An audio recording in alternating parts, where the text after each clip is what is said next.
uncomfortable right now.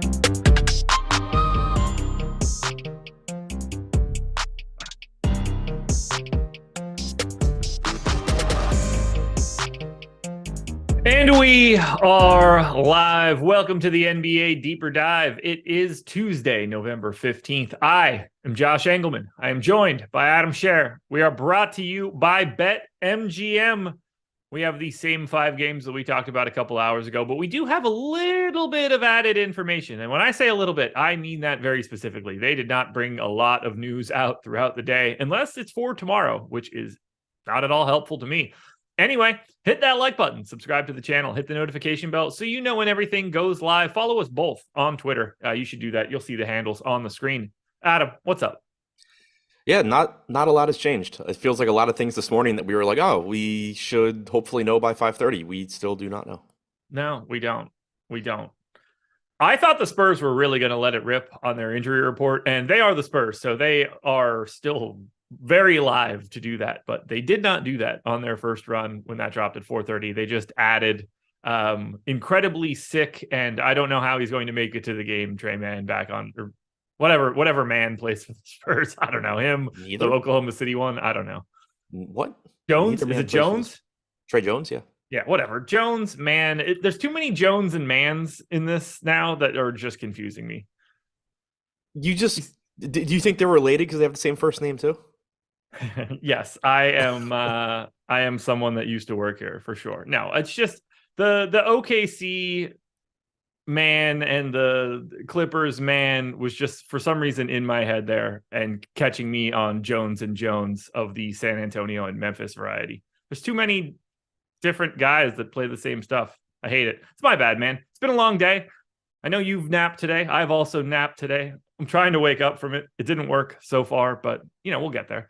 I'm going to drink a coffee in a little bit, and I'm guessing I'll feel a little bit better. Decaf or real? No, I'm going the full Magilla, man. I'm going to be behind the wheel of the car. I need it all today. Yeah, that's why I was asking. Yeah, I'm going hard for it. There's too many Jalen's in this league. There's too many Jalen's on Oklahoma City named Williams.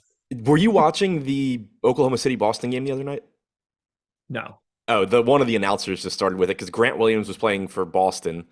Kenrich Williams and Jalen Williams were on the floor for OKC. And one of the broadcasters just starts with Williams for 3, rebound to Williams. Williams passes to Williams. Another 3 from Williams and the rebound to Williams. That's good. I mean, it's ridiculous, but it's good. Well, a lot of what we talked about earlier today still holds right now, but we're still going to work our way through it anyway. Are you ready to get it started? Possibly the most ridiculous question ever asked in chat. Do people other than old people actually drink coffee? It's like an entire meme how 25-year-old white chicks drink coffee. I mean, it is like a multi-billion-dollar industry. Yeah. Like, those big like green logos you see everywhere? Those are coffee spots. Have you ever heard of Dunkin'? It's not just donuts. He meant they meant decaf. That's a much, much better question. Oh, okay. Yeah, okay. Better.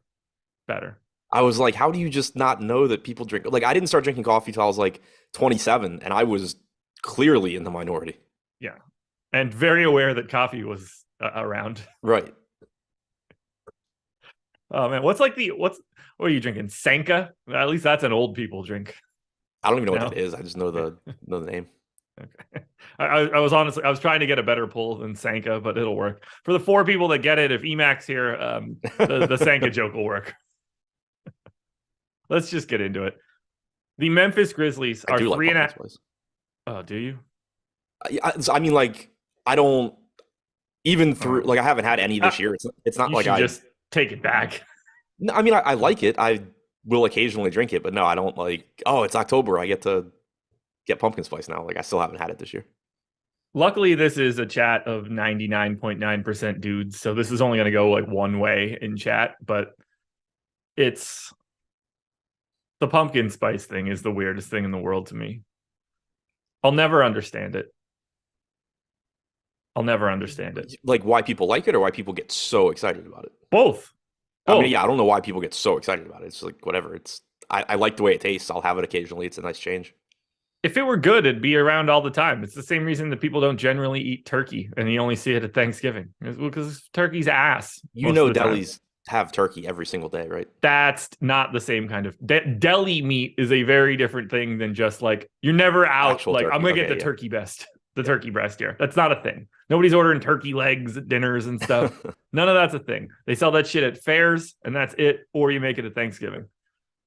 Same thing for pumpkin spice. If it were good, it would be on the menu and you'd get one in April.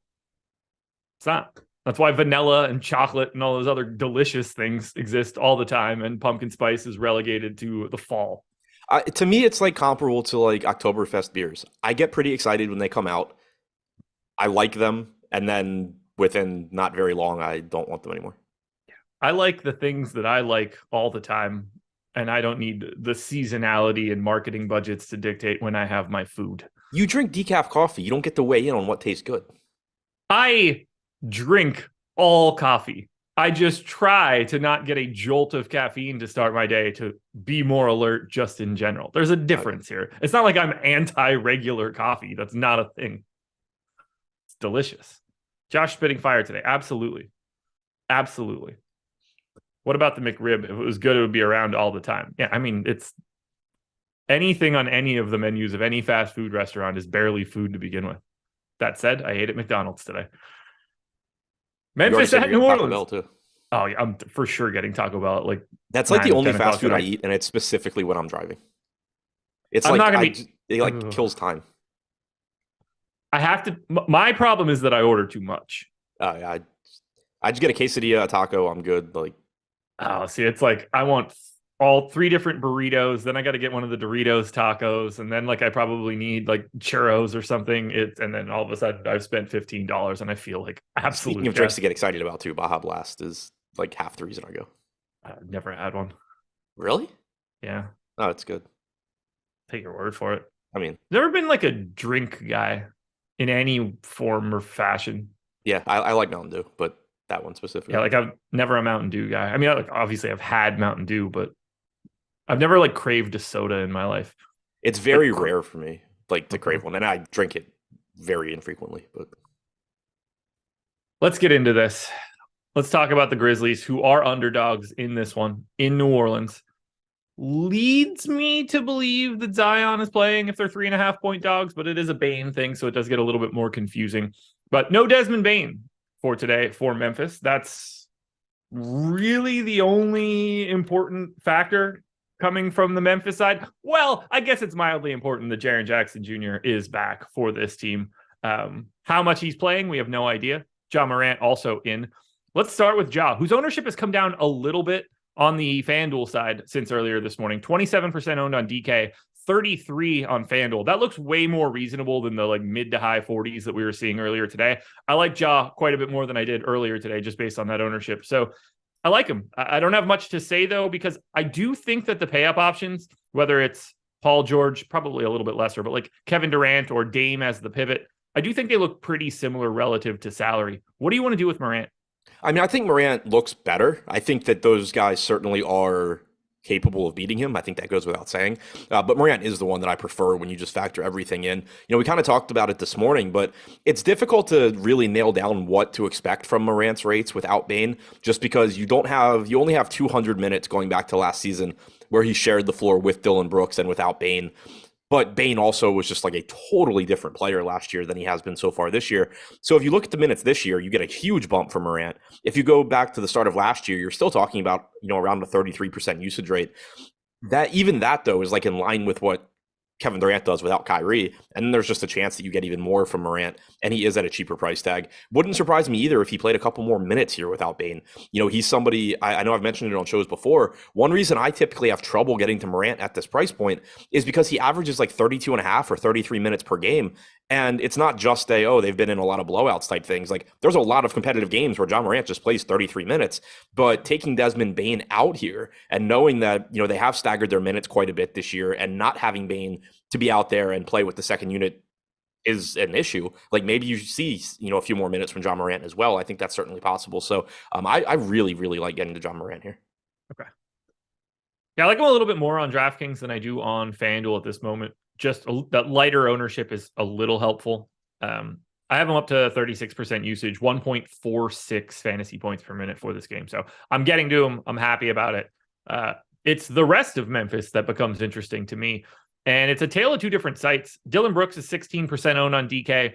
Steven Adams actually is 10% owned. They are the only two double-digit guys on the DraftKings side. Dillon Brooks is 34% owned on FanDuel. John Conchar is 26% owned on FanDuel. I actually agree with both of those numbers. Brooks, $800 cheaper on FanDuel than he is on DraftKings. Conchar, $900 cheaper on FanDuel than he is on DraftKings. Both of those guys just look like really good point per dollar plays with really great eligibility. Yeah, they look solid. On DraftKings, I like Dillon Brooks as well. I think it's more difficult to get to Conchar. At 4,900, I'm expecting him to start and play around 30 minutes. He's about a 0.8 fantasy point per minute guy, so he's going to look okay, but I think he's priced pretty much correctly on DraftKings, whereas he's underpriced on FanDuel. But Dillon Brooks, his playing time has been trending up a bit recently, and he's another one where I'm projecting 32 minutes for him, but it shouldn't surprise anybody if he just played 34, 35. Obviously he can get in foul trouble, but it just wouldn't surprise me if with Bane out, they just give a little bit more playing time to Morant and Brooks. Brooks has a 26% usage rate with Morant on the floor and Bane off going back to the start of last year. He's averaged 0.91 DraftKings points per minute. By comparison, when Bane and Morant are both on the floor, 23% usage rate, so 3 points lower, 0.8 DraftKings points per minute, so about a tenth of a point per minute lower. Just looks better and is reasonably priced on both DraftKings and FanDuel. Is there anything else that we can get to on Memphis, whether that's Adams? Do you think that there's enough minutes there for Jaren Jackson? What happens to Santi Aldama? Can you go to anything else for Memphis? Steven Adams at 5,500, I don't mind. He's the only other guy on DraftKings pulling double-digit ownership at 13%. If this game's competitive and he avoids foul trouble, you're probably getting around 28 minutes or so. And he's just affordably priced. Center's not the deepest position today, so I don't mind that one. For Jaren Jackson, still waiting to see if he starts or not. When I projected this team, I went ahead and just gave him 24 minutes and called him a starter. I do tend to think that when teams bring good players back, they tend to throw them into the starting lineup. I don't know if they will with Jackson or not, but I just went ahead and went 24 minutes for him. I went, I think, like 26 for Aldama. So probably not getting to either of them. But if Jackson comes off the bench, I'll give a couple more minutes to Aldama. Still probably wouldn't get to much of him, though. You think you'd go back up to like 28 on Aldama? Probably, yeah. Because I mean, I still gave him 26 off the bench. I could cut that and give a little bit more to like Laravia and Roddy. But yeah, I would probably, if we get Aldama starting, I'll probably go 28. Coming off the bench right now, I have 26. I could see where maybe I take a couple more minutes away, but I don't think it'll really matter much. Okay. Julio with the super chat on Fantasy Cruncher. Do you guys set a minimum projected fantasy points on a per lineup basis, or to only include players projected for a minimum of X fantasy points? I don't. I do. Minimum fantasy points or minimum X? So I do minimum fantasy points, minimum projected fantasy points when I'm late swapping, because Agreed. I try and when I late swap, I'm trying to, keep positively leveraged lineups, but I also don't want Fantasy Cruncher just giving me a bunch of shit. So I use them there based on like what the lowest projected lineups I was playing pre-lock were, to try and just kind of keep things similar. When I'm crunching before lock, I don't. I do just use the minimum, depending on the slate size, but for like a full size slate, usually I'll just throw in like, 14, 15, something like that. I set my default to 10, but it's also essentially irrelevant to everything that you're doing. It doesn't. Those guys aren't showing up anyway. Right. Should help a little bit for speed, but one of those things where like I don't care if I set it. There are days like sometimes I just wish that I had it at 0. That way I never accidentally leave something like out on a smaller slate. But normally it's either whatever the default is, which I think is 3, or if I remember, I usually just go 10 and I stop dealing with it. Anything else for Memphis? No. On the Pelican side, we are still waiting for the Zion news, which is incredibly important. The trickle down here is massive because I don't think that the Pels look all that great if Zion is in. CJ McCollum is projected for 16% ownership. That's the highest mark on DraftKings. Everybody else is single digits. You get Ingram, McCollum, and Herb Jones, basically around that same teens number on FanDuel. There's just not a lot here if Zion plays. Do you like anything if Zion is in? Not really. The only guy on DraftKings pulling double-digit ownership with Zion projected in is CJ McCollum. I think that makes some sense just because he's relatively inexpensive. But yeah, like if Zion's in, you just have the same situation. Well, Zion's out. All right. I saw the notification on my phone and I was like, I have a feeling it's going to be about Zion. So yeah, now everybody's going to look better. I'm a lot more interested in the Pelicans now. McCollum, really? He's only played 2 games without Zion this year? Zion's been healthy. Yeah, I guess it just felt like he missed more time. 30.6% usage rate in those games. But yeah, you should just see a usage bump here for all 3 of Valanciunas, McCollum, and Ingram. But from a playing time standpoint, you're just expecting a lot more minutes from Ingram and McCollum. Immediately, we get the all caps, more minutes for Joval from Drop Roses. I don't think this affects Joval's minutes at all. It can. Right. Because so they can have Nance at the 4 now. Right. For it to affect his minutes, they would start giving Larry Nance minutes at the 4. They could if they wanted to. They have not done that in a while. Yeah. Based on the rotations they've run for a couple of weeks now, my expectation is that Trey Murphy's playing a lot, Najee Marshall's playing a decent amount, and you're getting 48 minutes at center from Larry Nance and Jovel.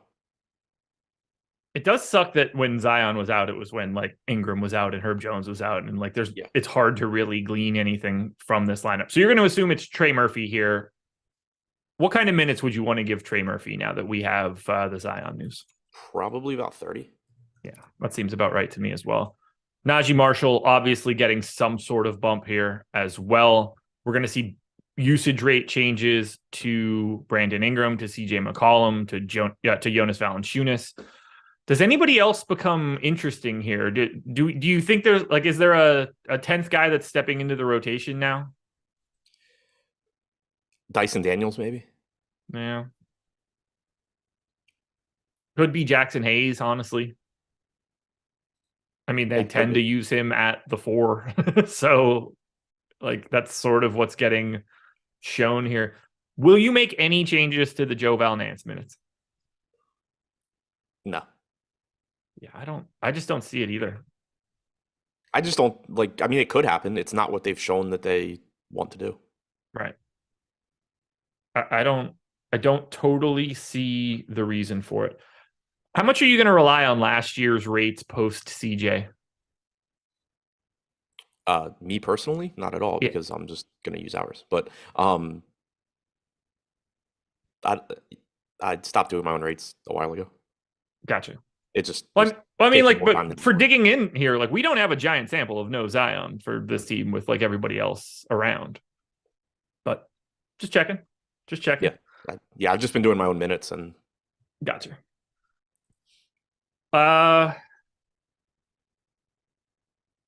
Just on the surface, having changed no rates, Trey Murphy, 4,800 on FanDuel, small forward eligible, 4,200 on DraftKings, small forward eligible. I'm feeling like Trey Murphy's probably going to be the most popular option from the Pelicans now. Could be CJ just because he's 7,900 and was already pulling the ownership, but I think that value for Trey Murphy is going to be pretty important for those 10K guys. Yeah, I agree with you. And for what it's worth, 15 games since the start of last year where Zion was out, McCollum and Ingram were both in. 29.2% usage rate, 27.5% assist percentage for Ingram, 1.2 DraftKings points per minute for him. For McCollum in those games, same thing, 1.2 DraftKings points per minute, 27.7% usage rate, 24.5% assist percentage. Joe in those games, 1.2 DraftKings points per minute. So all three guys, same rates in those games. Interesting. All righty. Well, let's keep it moving then. Let's get away from the Pelicans. And let's just say schedule for the rest of the day. This is easy. First of all, there's 2,250 people in here, 190 likes. That's embarrassing. We need to hit that thumbs up. We're not even close to where we should be for this show. 300, put it on the board right now. And then make sure you're staying here. 6:30 Eastern time, NBA Live before lock, coming up after this one. They'll take you all the way to 7:30. They'll get you all the way ready for the rest of this slate. So you've got plenty of content coming up today. We go to what I think is the least interesting game today, and I don't even think it's close. It's the LA Clippers, 6.5-point dogs in Dallas, 212 total. For the Clippers, everybody is available except for Kawhi Leonard. The highest owned guy on DraftKings for the Clippers is 7% owned Marcus Morris. You get Morris to 15% on FanDuel. He's $600 cheaper, dual eligibility. Be always happy to get to at least a little bit of Paul George, particularly where he's 9,400 on FanDuel. But I find the Clippers to be just straight awful. Yeah. So before I get to them, I did want to double back. I pulled it up. I thought earlier in the year they had actually been playing Nance alongside Joval a bit. He's played a total of 5 minutes with Joval on the floor this year, 13 total possessions. So that makes it even harder for me to decide that they're just going to start doing that tonight, especially when this team has plenty of wings that can play multiple positions. It's not like they need to move Larry Nance over there. There's a lot of different ways they can handle this. So I thought that was worth pointing out. Also, somebody asked about Herb Jones in those games, 0.7 DraftKings points per minute for him. So basically nothing that could happen in DFS is going to change Herb Jones's rates. Yeah, unless maybe everybody on the team is out and you're just getting point Herb Jones or something. But outside of that, there's nothing for him to change. He's not going to be become a 27% usage guy when somebody leaves the floor. Right. When Zion leaves the floor, it's just McCollum and Ingram and Joval saying oh, okay, cool, we're going to shoot more and we're still going to let you go stand in the corner and play defense. For the Clippers, though, I'm with you. There's just nothing that stands out. Everybody's pretty much correctly priced. Paul George always looks fine, but it's going to be tough for me to really want to get to him in place of, say, John Morant or Kevin Durant, or if I can find the money, Luka. So he's very low owned, but other than that, I don't really have much of a case to make for him. Marcus Morris may or may not be playing big minutes. He was, and then he wasn't. I don't know. I have him in for 31. That's his season average. Zubats is averaging 30 minutes per game. He's okay, but there's just going to be more appealing center options. I think John Wall at 5,200 might actually be the most interesting guy, just because he did play a lot of minutes alongside Reggie Jackson last game. You got 24.5 minutes from Wall in a game where Jackson also played 32 or 33. So if they are going to start running those lineups that have both of them for 6, 7, 8 minutes per game, that's going to make him look better, but still not a priority. John Wall is the Clipper that I have the most of on FanDuel right now. So Team John Wall. Yeah. We got a super chat from Jeff Williams asking, was Zion out? Are there any priorities for DK Cash? So I haven't crunched a cash lineup. I would say that I would be completely happy getting to McCollum or Ingram. At their prices, I don't necessarily know that one's a priority. It's probably going to depend also on what other value we get if we get, other news between now and lock. But I would say it certainly moves McCollum and Ingram up the list at the very least.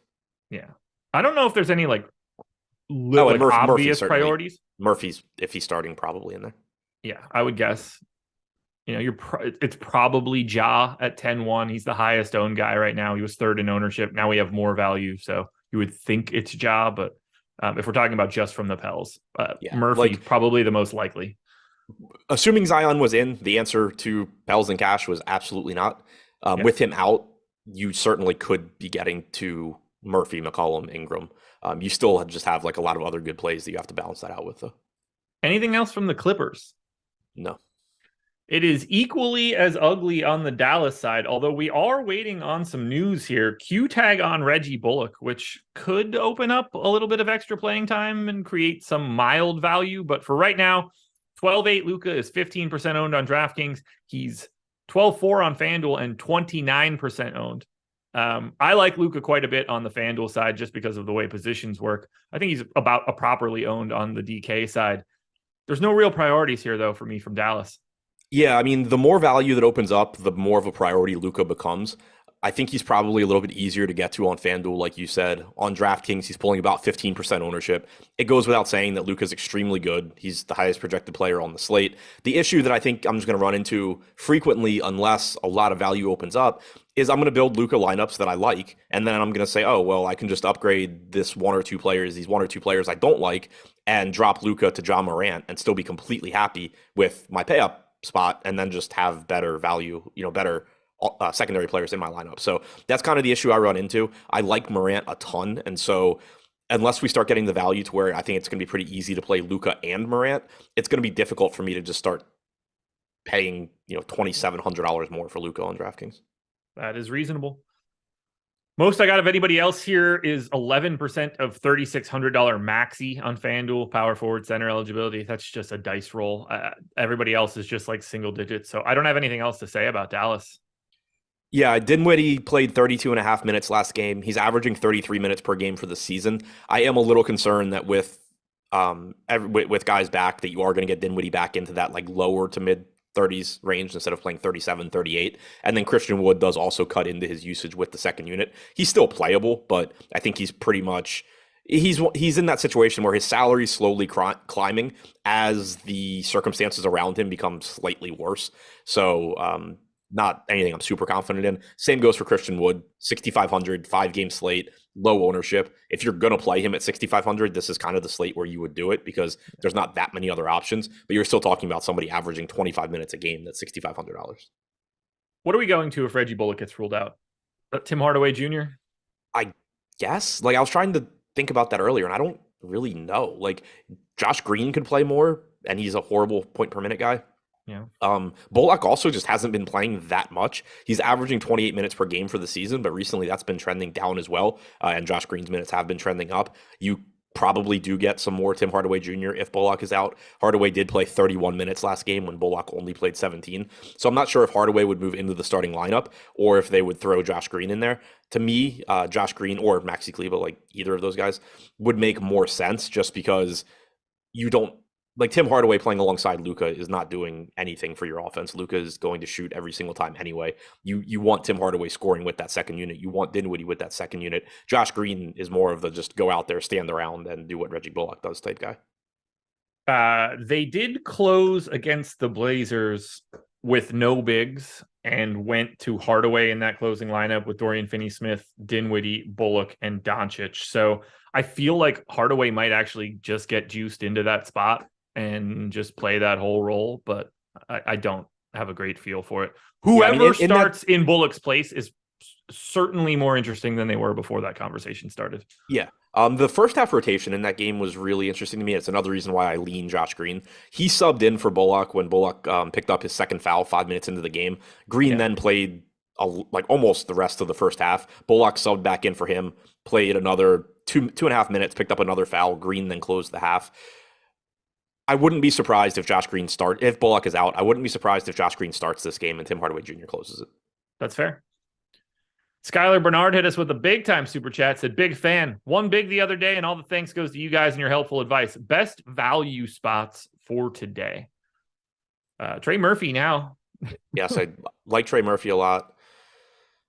The answer right now is probably going to be different than it is in an hour and a half. But right now, there's not like a true pay down today.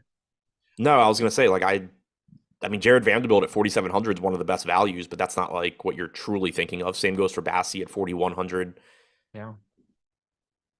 We have Horton Tucker at Colin Sexton's 4,400. Yeah, we have Horton Tucker at 3,400. I'm not sure I totally agree with that one. I think we're higher on him than I am, but I get it, sort of. Rudy Gay out. That's really all it is. Right, yeah, but I just don't know that he's getting those minutes. No, I don't know why he would. I mean, he can get some, but... Right, yeah, I think I gave him a couple of extra minutes. I assume they're just going to play Agbaji or Alexander Walker. Me too. Thanks for that super chat, man. We're done here with Dallas, so let's go to the New York Knicks. The Knicks are 5-point dogs in Utah. 232 total. That is 20 points higher than the game that we just talked about. And this one's a lot easier to talk about. Everybody that is been healthy for the Knicks is healthy for the Knicks. All we have is no Mitchell Robinson. We've got Randall, Barrett, Brunson, and Hartenstein, all basically 20% owned on FanDuel. On the DraftKings side, very similar ownership. Hartenstein's is a little bit worse because he's center only. I like the Knicks here across the board. They're four main dudes. It's a great matchup against Utah. That's not a very good defense. For once, I'm playing the Knicks. Yeah, I think the Knicks look good here. RJ Barrett pulling 25% ownership. That's a lot, but he's also 6,400, probably giving you about 35 minutes or so. Jalen Brunson is cheap at 6,800, 18% ownership. Randall getting 16% at 8,100. I think all of those guys look good. I think Isaiah Hartenstein at 5,300 is at 8% ownership is probably my favorite for tournaments, just, all things considered. I was talking with you about it before the show. I don't know how to project him, but it feels like I'm going to under-project him and still get a lot because looking at the games that he has started, he played 38 minutes, then he played 32 minutes, and in that game, he also had first-half foul trouble where he lost like 6 minutes, and then last game, you got like 23 minutes with Jericho Sims playing 25 or 26. I don't think the long-term plan is Jericho Sims playing into the mid-20s. That was a game where New York was just getting absolutely embarrassed by OKC. They gave up 145 points. So I don't know if Isaiah Hartenstein stays in the starting lineup. Maybe they go back to the Jericho Sims thing. But if Hartenstein is starting, it's really difficult for me not to give him at least 28 minutes, if not more. He is $5,300, getting 8 to 9% ownership. I really like that play if he's starting. I will let everybody know this right now. If Isaiah Hartenstein is starting, and it probably won't even matter just because of the way that I'm going to have to make swaps, he will be my most exposed player today on FanDuel. 4,800 power forward eligibility, which makes absolutely no sense. Has not played a single second of power forward this season. He is strictly a center. If he is in the starting lineup, I gave him 28 minutes. I get him everywhere. If I gave him anything more than that, I'd get him everywhere and then some, which is a thing. But I'm also getting Randall. I'm getting Barrett. I'm getting Brunson. I'm just happy to get to the Knicks. Yeah. I will go ahead and just throw out my 2% owned $3,100 Derrick Rose from this morning. Certainly nothing I'm confident in, but I do think that if 12% of people are going to play Obi Toppin for what projects as 18 minutes, then there's nothing wrong with playing Derrick Rose for $800 less and like 2 or 3 fewer minutes. So, again, not going to be upset if I don't actually get to Derrick Rose, but I do think that if other value doesn't open up, that's a piece that I might actually get to a little bit. All righty. Joe sent in the super chat. Best center on the slate on FanDuel. Safe travels, Josh. Thank you for that. Best center on the slate. The guy that I have the most of is Julius Randle. He's 7,500. He's the second most expensive center behind Domantas Sabonis at 9,600. So if you're talking about just raw points, it's Sabonis. The guy that I have the most is Randle. Randle is also the most owned center on FanDuel today. So feel comfortable with the answer of Julius Randle. Anything else for the Knicks? Cam Reddish played a lot of minutes and played really well last game. His price also jumped from like 3,200 on DraftKings to 4,500. He's averaged 27 minutes per game in his starts this year. He's averaged 0.68 DraftKings points per minute. I don't anticipate getting back to Reddish here. If he goes out and does the same thing he did last game, I just won't win a tournament tonight. There we go. On the Utah side, there's ownership coming into these guys as well. All of it, I might add. I'm a little apprehensive about the amount of ownership that's coming into the Utah Jazz, and I don't totally get it. 25 to Markkanen, 27 to Clarkson, 25 to Conley, 15 to Beasley, 20 to Olynyk, 30 to Vanderbilt, 17 to Sexton, 18 to Talen Horton-Tucker. Most of this is the same on FanDuel. It's 30 and 34 and 30 and 20 and 26. I think the Jazz look really good, but this seems like too much aggregate ownership for one team today. So here's my concern with Utah. I think they look good too. I think the pricing is a little bit too cheap. There is one player on this team that averages more than 30 minutes per game, and it's Lauri Markkanen, who averages 33. Conley and Clarkson are at like 30.3. Everybody else is lower than that. So I get like that they project as good values, but I kind of hate the rotations that they run. Clarkson's certainly capable of going off. Same for Conley, same for Markkanen, but Markkanen is probably pretty much fairly priced at 7,500. He's averaged 1.17 DraftKings points per minute in his 33 minutes per game. Clarkson's over a fantasy point per minute. Vanderbilt, I mentioned him earlier, I think projects as a really good value at 4,700, 1.03 DraftKings points per minute. He's averaging 25 minutes per game. That accounts for the fact that he's frequently in foul trouble and frequently does not close games. But 25 minutes at a fantasy point per minute is going to look good at 4,700. But like even that, I'm not going to say that he doesn't have a ceiling, because he certainly does. You can get the game where he plays 28, 29 minutes, grabs 15 boards. That exists. But a lot of times, like if he plays his normal rotation, it's going to be like, oh, he gave me a good score and now he's not coming back. And that was exciting. Like I got the flame on DraftKings and then he didn't play any more minutes. So like that's a concern there. So yeah, like I like Utah. I think I do get to them a good amount. Their ownership is a little bit concerning, just given that none of these guys other than Markkanen play more than 30 minutes a night. Yeah, right now I'm under on Markkanen. I'm well under on the 34% ownership going to Jordan Clarkson on FanDuel. I'm well under the Jared Vanderbilt 26% ownership that's coming in on FanDuel. The only guy that I'm getting relatively normally is Mike Conley. And then I am getting over on Colin Sexton, because on FanDuel, he's the one guy that's in the single digits. But I think I like Utah. And I think that basically everybody that plays minutes is a decent play. I just don't think they're the same kind of play at those ownership numbers. That's really like, we're talking, it's hard to talk about a team that I actually do think looks good on paper, but the ownership is weird in tournaments.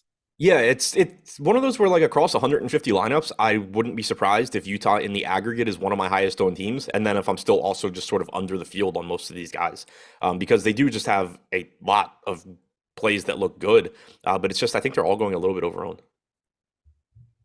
Talen Horton-Tucker, I gave 18 minutes. He's not my idea of good chalk today. Yeah, I don't really get that one. It makes no sense to me. You got to assume that he's playing a shit ton more than that. Most he's played this year is 28 minutes. Other than that, it's 21 or less in every single game. I don't see it. I really don't. I mean, for it to work, it's that Utah just does not add anybody to the rotation for Rudy Gay. They have Agbaji up. They've been playing him this year when he's up. I don't really know why they would bring him up if he's not going to play. Like, I assume he's in the rotation for 10 to 12 minutes. Their rotations have been the same the entire year. Rudy Gay has missed 3 games in a row. Talen Horton-Tucker played 21, 10, and 19 and a half minutes. So yep. You project him for 18, 19, and cross your fingers. Horton-Tucker should be starting per Drop Roses. Nailed it. You didn't have to say who said it. I knew the answer. Anything else for Utah? I'd love to know which guy he should be starting over. Well, he's moving Vanderbilt to center and sitting Olynyk. I mean, that's at least the correct answer if you're going to choose one of the starters. Yeah. I mean, that's going to go real poorly for Vanderbilt as a starting center, but whatever. It's a lot of no shooting between Vanderbilt and Talen Horton-Tucker, too. I think Talen Horton-Tucker is like a 22% three-point shooter or something. Anything else here? Tucker dishes a lot, like him for value. I mean, yeah, assists are worth 1.5 points. Better get a lot of them in 18 minutes. Yep. BetMGM, sponsor of this show, hell of a deal to talk about right now. You see it on the banner at the top of the screen. And this deal is only good if you hit that like button and get the likes up over 500. Otherwise, it doesn't count at all. Now we got the good one. We don't have Eric's creepy picture. We have my creepy picture. If you're interested I'm so glad I didn't do these. 2 free months of Stokastic Plus Platinum and a risk-free bet of up to $1,000, all you have to do is click the link in the description, follow the instructions, and sign up at BetMGM. Just be in a legal betting state. You need to have never signed up at BetMGM, and you get all the goods. Oh, now we're cycling through them. I saw EMAC. Yeah, all right. I saw Lofty. I saw Greg. I don't see EMAC Adam. and Greg and Lofty look normal. You and Eric, like, I don't know what was going on there. Hey, I was probably hungover or drunk. Yeah. I mean, I was definitely one of those two. Yeah, I was trying to think what we had done the night before. I don't remember.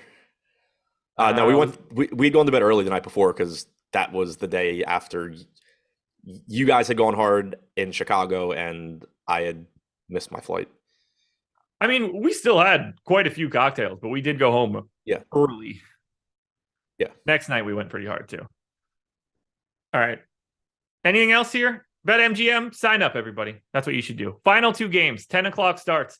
San Antonio Spurs, 8-point dogs in Portland, 226 total. I also got told by Drop Roses in chat earlier today that if Trey Jones is able to play, like everything looks better for Lillard and Simons if Trey Jones is in because the game will be more competitive, as if Trey Jones has any impact to the betting line of a Spurs game right now. I'm guessing you wouldn't even know if you were in or out. I think that's who said this morning the Spurs would have beat Golden State last night if Jones played a game where they lost by like 40 points. Yeah, the swings here are incredible. Let's talk about the San Antonio Spurs team. Somebody asked about Sexton, and we did kind of just forget to specifically mention him. But yeah, he's just another good value. His playing time has been down a little bit recently, but you've also just sort of had some weird games from the Jazz too. I have him in for like 25 minutes. He could easily play 27, 28. At 4,400, I still like getting to Sexton. Yeah, like I mentioned, he's the guy that I'm taking the bigger stand on the FanDuel side, so I don't mind him. He's the only guy that isn't really getting ownership on FanDuel. For the Spurs, we don't really know what they're going to do, and I don't trust this team in the slightest. I've put Trey Jones in. He's the best play on San Antonio, I think. I kind of like Keldon Johnson, Devin Vassell, Trey Jones, and Jakob Poeltl on FanDuel equally, but I also have no idea what to do here still. Yeah, neither do I. I think Jones probably is the best play. Right now, we have him projected for 17% ownership. He's only $5,700. He's probably playing 30 to 32 minutes if he feels like it. That would make him look good. He's around the fantasy point per minute guy. Beyond that, you can always kind of just get to Johnson, Vassell, Poeltl. They're all 1.1 to 1.5 fantasy point per minute guys. Getting low double-digit ownership looks fine for all of them. In tournaments, if you want to mix in some Bassey, he's 8% owned. He's a really good point per minute guy. You probably need blowout run or Poeltl foul trouble to really be happy that you rostered him, but he's at least one of those backups where if he's on the floor, he's scoring fantasy points, which is really nice. If you play Jones and he gets ruled out, it should be easy enough to start late swapping around. Get to some more, Josh Richardson at 4,200. Get to some more Keita Bates-Diop at 3,300 if he's starting. Get to some more $3,900 Sohan, especially if he's starting at point guard like he did last night. So yeah, I mean, it's at least a team where there's going to be a lot you can swap to here. And then also there's a lot of good plays in the Brooklyn game and potentially the Portland side also. Yeah, for right now, the only guys that I have grading out as anything interesting are Johnson, Vassell, Jones, and Poeltl. If Jones is out, you free up minutes. Sohan's all right. Otherwise, I'm good. Keita Bates-Diop being 3,300 on DraftKings is appealing. 3,500 flat min on FanDuel also will be or could be appealing. But again, hard to know. I don't even know why I'm going to ask this question, but I'm going to ask it anyway. Do you have a lean? You think he's playing? I don't know. He was sick yesterday, so he might be sick today. Oh, man. I deserve that. The fact he's questionable makes me think that he might be a little bit more likely to play. Like, if he was just, sick, I don't know why they would even bother. Yeah. Seems to me that he's clearly going to, warm up and try to play. Right. That's how I read it, is, he feels like there's a pretty good chance he can play tonight. He is going to get out there and try and confirm it. There wasn't shoot around today, so that's my read on it. If he just, had the legit flu, he's not going to wake up and be like, I might be able to go tonight. Yeah. On the opposite side of this one, we have the Portland Trailblazers, and they are equally as confusing. Yusuf Nurkic questionable, Justice Winslow questionable, Keon Johnson questionable. We have no additional information on top of what we had earlier today. I have everybody in, if that's the case. Happy to have Hart or Simons or Lillard or Grant or Nurkic.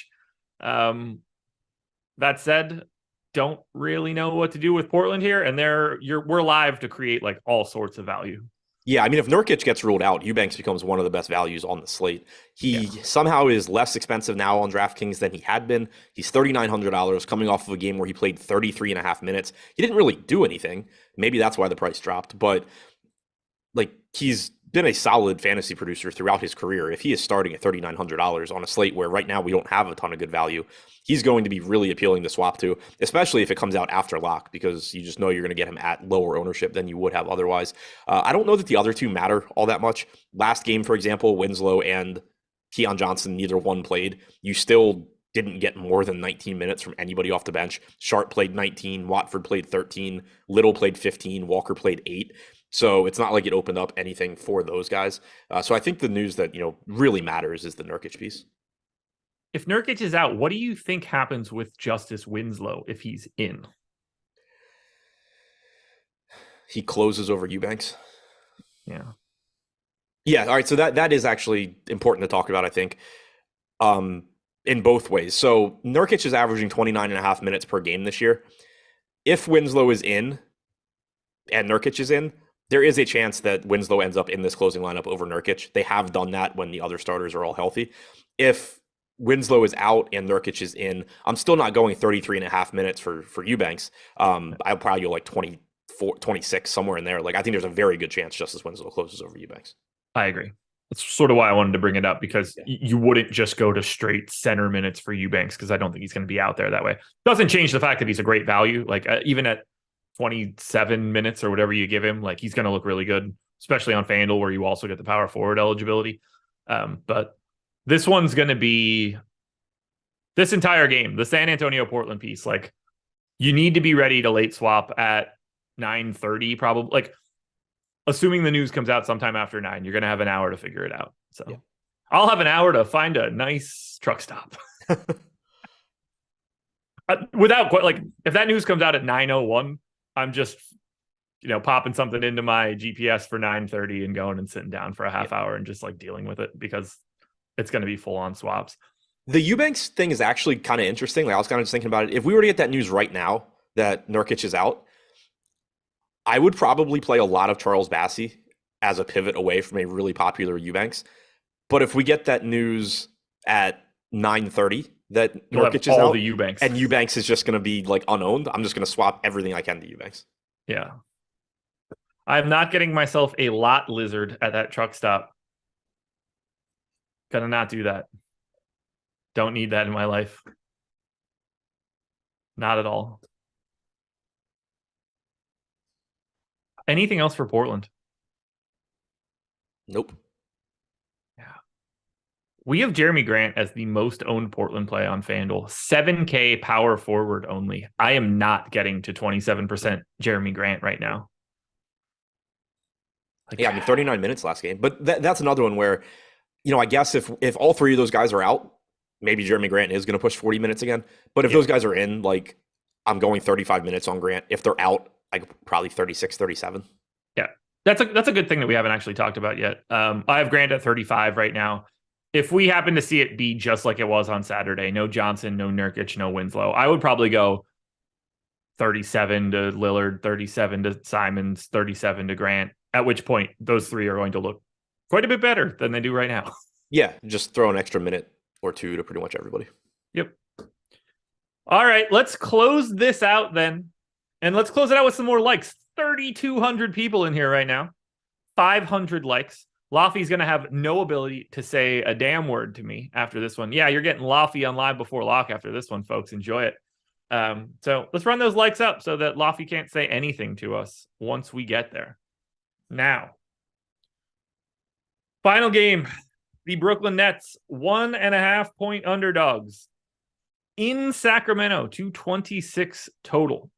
For the Brooklyn side of this one, By the way, we're going to give you guys the goods on this. Nick Claxton in, Ben Simmons in, Seth Curry in, Yuta Watanabe in. Only guys that are out are TJ Warren and Kyrie Irving. Let's start at the top. Kevin Durant, 11-2 on DraftKings, 11-3 on FanDuel. Obviously, you like Kevin Durant. How do you like him in relationship to everything else you're paying up for? I still like Morant a little bit more just because he's less expensive. Kind of alluded to it earlier. I know I touched on it this morning. Obviously, Durant's great without Kyrie. He's averaging nearly a fantasy point and a half per minute. He has about a 33% usage rate and a 30% assist percentage. The issue is that Ja Morant, those are basically Ja Morant's rates if you just choose like the lowest possible rate projections for Ja Morant. Now, you can expect Durant to play a few more games than Morant, but probably not enough to make up for an $1,100 price increase. I like Kevin Durant a lot. Happy to get there. Probably still going to be easier to get to him than it is Luka on DraftKings, but I still prefer Ja at 10-1. Okay. When we get to the rest of this team, 20% own Royce O'Neal, 20% own Joe Harris, 20% own Nick Claxton, 15% owned Edmund Sumner. None of those guys are unowned Seth Curry, who should be more owned than Edmund Sumner at the very least. But let's just start with O'Neal, Harris, Claxton. They are the guys that normally play the minutes. Claxton's minutes are a gigantic question mark for today. Let's just start with O'Neal and Harris, the two guys that are terrible per minute guys. What do you do with them? They just sort of fall into lineups. They look fine. They're a little bit more popular than they probably should be, but you also know you're getting around 36 minutes from Royce O'Neal typically at 3/4 of a fantasy point per minute. You should get around 32 minutes from Joe Harris at like 0.7 fantasy points per minute. They're guys that right now look really useful. There's a very good chance by the time this Nets game starts, they are not particularly useful because guys like, Sohan and Bates Diop and Eubanks and whoever else have opened up. But as it looks right now, they just seem like useful pieces. Edmund Sumner, 3,600, getting 8% ownership on DraftKings. Makes some sense, assuming he starts. He probably plays around 22 minutes and has point guard, small forward eligibility. So just another guy where there's a decent chance that he doesn't end up being that interesting by the time his game starts. But right now, I see how he gets into some lineups. For Claxton, I like him. He's 5,900. He's a good point per minute guy. I am a little scared about his playing time with Ben Simmons being in. They are essentially just both playing center. So you're going to get some games where it's 28 Claxton, 20 Simmons. You're going to get some where it's 24-24. His ownership has come down a little bit since this morning. I'll probably go around 27, 28 minutes on Claxton, 20, 21 on Simmons. So I'll get there. Maybe not quite as much as the field, though. Okay. We're going to hit on two quick super chats. So I want to make sure that I can do that here. First question, would Morant and Doncic be too much salary taken up on FanDuel? You're going to have a better answer for that than me, but it's sort of just put them in and see what the rest looks like. 320.06 is my optimal with both guys in. My optimal with neither one of them specifically in is 323. So you're giving up 3 fantasy points to get to both of them. Seems like something you can do. Yeah, certainly seems a lot. The answer generally is, yeah, you can do that. Yeah, 2 you can normally make work. When you start getting the can I play Durant and Morant and Doncic outside of random April slates? It's typically kind of tough. Yeah, it's just all about what you're giving up for it. Red John said Conchar or Joe Harris on FanDuel. That feels like a tale of two of the exact same things. Joe Harris, 3,800, shooting guard, small forward, 25% owned. Conchar, 4K, same eligibility, 25% owned. I have more Conchar than Harris. Conchar is a better per minute guy than Harris. Has been this year, has been in the past. So give me Conchar, but I don't think that those guys are all that different. You're basically I would lean Conchar. Guy. They are pretty much the same play. Yeah. And then my filler arc, Randall and Bassey or McCollum and Eubanks? I mean, right now it's Randall and Bassey because Eubanks is playing 14 minutes if Nurkic plays. Yeah. There's a chance that McCollum and Eubanks becomes the no doubt about it answer there. There's a no doubt about an answer either way. It's if Nurkic is questionable or in, if Nurkic is in when you have to make the decision, then it's the Randall Bassey side. And then if Nurkic gets ruled out, it just becomes Randall and Eubanks. If you wanted to, they lock at the same time, obviously. If you were to get the news right now that Nurkic is out, it's the McCollum side. Yes, it is. We're up to 600 likes. That's pretty sick. You ready to talk Seth Curry? Wait, couldn't you also just go McCollum and Bassey and then swap Bassey if you Probably. needed to later? Because I prefer the McCollum Bassey side. I don't know. Like just going McCollum instead of Randall. Yeah. So Seth Curry's 4,200 on DraftKings. He's 4,700 on FanDuel. That's not the most fun price tag on Seth Curry. Seth Curry played 28 minutes on Saturday, rested on the back-to-back on Sunday. This is a guy that they want to play more than Edmund Sumner and Patty Mills and David Duke and Kessler Edwards and probably Cam Thomas and most of these guys on this team, particularly when Kyrie Irving is not available and you are just filling in a small guy for a small guy. I have given Seth Curry 27 minutes, which is very high for the industry. I know that you're going to say the exact same thing. So let's just talk about why we like, on paper, Seth Curry more than everyone else. Yeah, so he didn't play their most recent game on the second half of the back-to-back. The game before that against the Clippers, he played 27.9 minutes. The game before that against the Knicks, he played 23.4 minutes off the bench, but this is what had gotten me onto him for that game against the Clippers. He played the final 16 and a half minutes of that game straight through garbage time, played the entire fourth quarter, and then, the last 4 minutes of the third. So that just kind of really stood out as like, we need to get Seth Curry's conditioning up to par. We want him playing big minutes. He's just going to go out there and play 16 minutes straight. They follow that up by playing him 28 minutes. I wouldn't be shocked if he started tonight, but assuming that he comes off the bench, I still think he's playing around 28 minutes.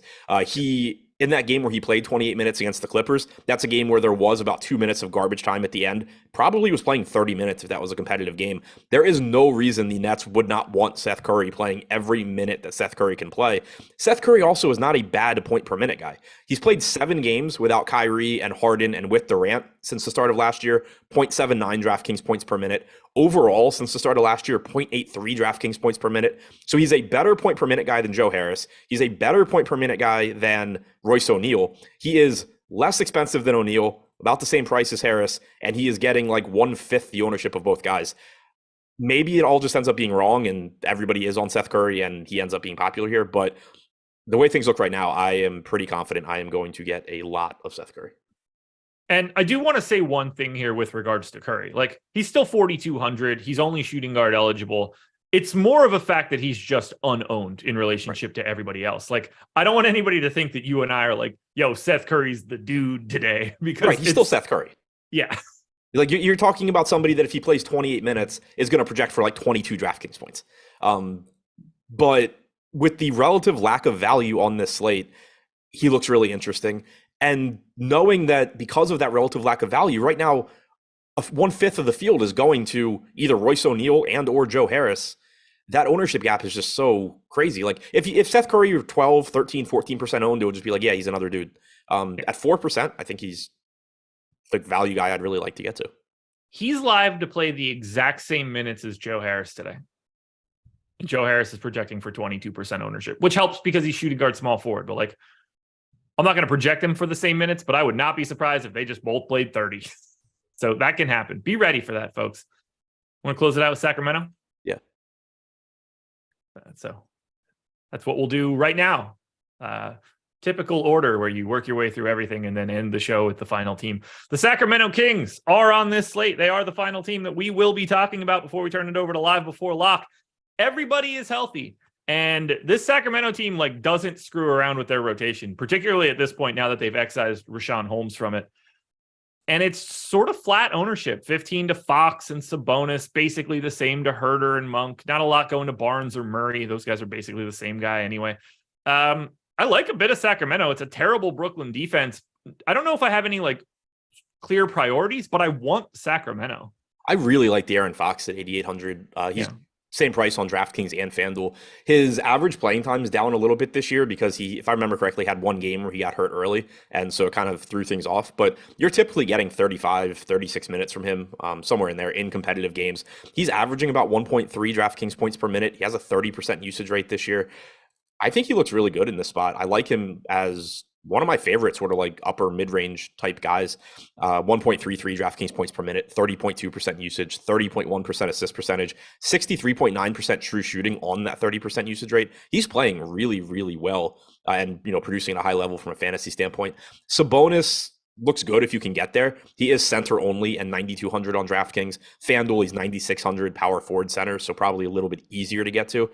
He's another one where his average playing time is down a bit because he fouls frequently. But when he doesn't foul, you're getting 34, 35 minutes. He has averaged 1.35 DraftKings points per minute. So the production's there. It's just a matter of being able to stay on the floor. Malik Monk and Kevin Huerter both pulling around 10% ownership. Monk averaging a fantasy point per minute this year, Huerter at 0.91. You can expect a little bit more playing time from Huerter typically. Monk sometimes does run into 28 minutes at the expense of Huerter, but I think either of those guys look okay. And then you get to the Harrison Barnes or Keegan Murray pieces. You're not going to feel comfortable going to either guy, but they are pretty inexpensive. Barnes this year averaging 0.71 DraftKings points per minute, Murray averaging 0.72. Murray played 37 minutes last game. We've seen that happen a couple of times. We've seen plenty of other games where he plays like 30, 31. Harrison Barnes, kind of the same sort of thing. Only played 27 minutes last game. There's plenty of other games he plays more. They both kind of average out to 32 minutes, but there's a path to them doing well. And then I guess the final piece worth mentioning, if I'm going to mention Derrick Rose earlier, is that Terrence Davis did play 18 minutes off the bench. He is 3,100. Probably not going to need to get to much of him, especially if other value opens up, but was in the rotation. Is there anything else you want to add before we get out of here and turn it over to Laffy and the Live Before Lock crew? Nope.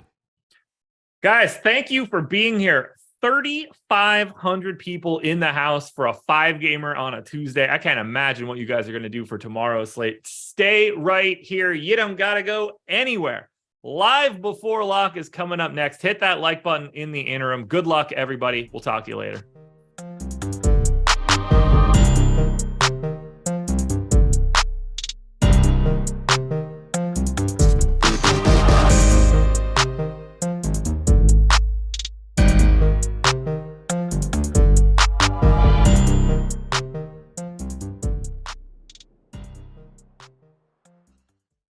Yo, it's that time of week again. The time for Stokastic Hall of Fame, where we induct all of our closest friends in the Stokastic family into the Hall of Fame right here and give away a bunch of free months of Stokastic Plus Platinum. All you have to do, if you want to get yourself inducted into the Hall of Fame, get yourself up on the board so we can do the bragging for you and so you can get that free month of Stokastic Plus Platinum, is download the Stokastic avatar at stokastic.com/avatar. We got a new one, by the way, if you're looking to refresh and update the previous one. Then finish top 3 on a field of 5,000 or more and tweet your wins at Stokastic HOF on Twitter, Stokastic Hall of Fame. Boom. You get up here and you win a free month of Stokastic Plus Platinum. That's all you got to do. First up, let's get straight into it. The Colts just continues his massive heater. When he's not winning at DFS, he's behind the scenes here at Stokastic, working hard on all of the tools. 100K, another 6-figure win. What's that? 8 on the season? Something egregious like that. And then Michael Yamada coming in with a almost $57,000 win. Dupes are bad in Showdown unless you got it at the top, he says. Thank you, Player Q DFS, for your single game analysis. Laffy Makajeski for the strategy breakdowns. Best team in the business. I would agree. Schaefer chopped the NBA Showdown thanks to Stokastic. Fantastic tools. Easy for me to say. Do I get to be in the Stokastic Hall of Fame? Damn right you do, man. $15,000 win. First place in the fadeaway. Then you got Jeremiah Canning. Been playing NFL and NBA DFS for years, but turns out I'm actually a CFB savant. Who knows? Yeah, looks like it. $27,500 wins in the same contest there. And Lance Simpson, my first decent win in basketball this season. I absolutely love No House Advantage, and you will too. Yeah, we've been telling you guys about that overlay for a minute now. Thanks to everyone in the team, and I'm not reading all those names, and everyone else at Stokastic. Next, how about Robert? $15,000 win. Told you we had some big ones this week. Shout out to Alex Baker, the GOAT, and the Showdown Shaman. Wonderful name. Wonder who created that. Thanks for all you do for the amazing Stokastic tools. And a couple more before we close this out. Kenny got bumped out of first with a Paul George game-winning shot in the last game of the night, but hey, back at it again today. Hey, Mini-Max turning that into $300. We'll take that every day. And Johnston, fun night. Appreciate everything you guys do. $780 there. Wrapping this one up is Rounder Boy DFS, the dime. Enter with 10 cents. And you guys, you get in free month, get in the Hall of Fame. can be 10 cent, nickel, doesn't matter what you're buying in with. $162 in the dime. We'll get back at it again. More Hall of Fame inductees, more free months of Stokastic Plus Platinum. Remember, just download the avatar, tweet your wins at Stokastic HOF, and get it all right here.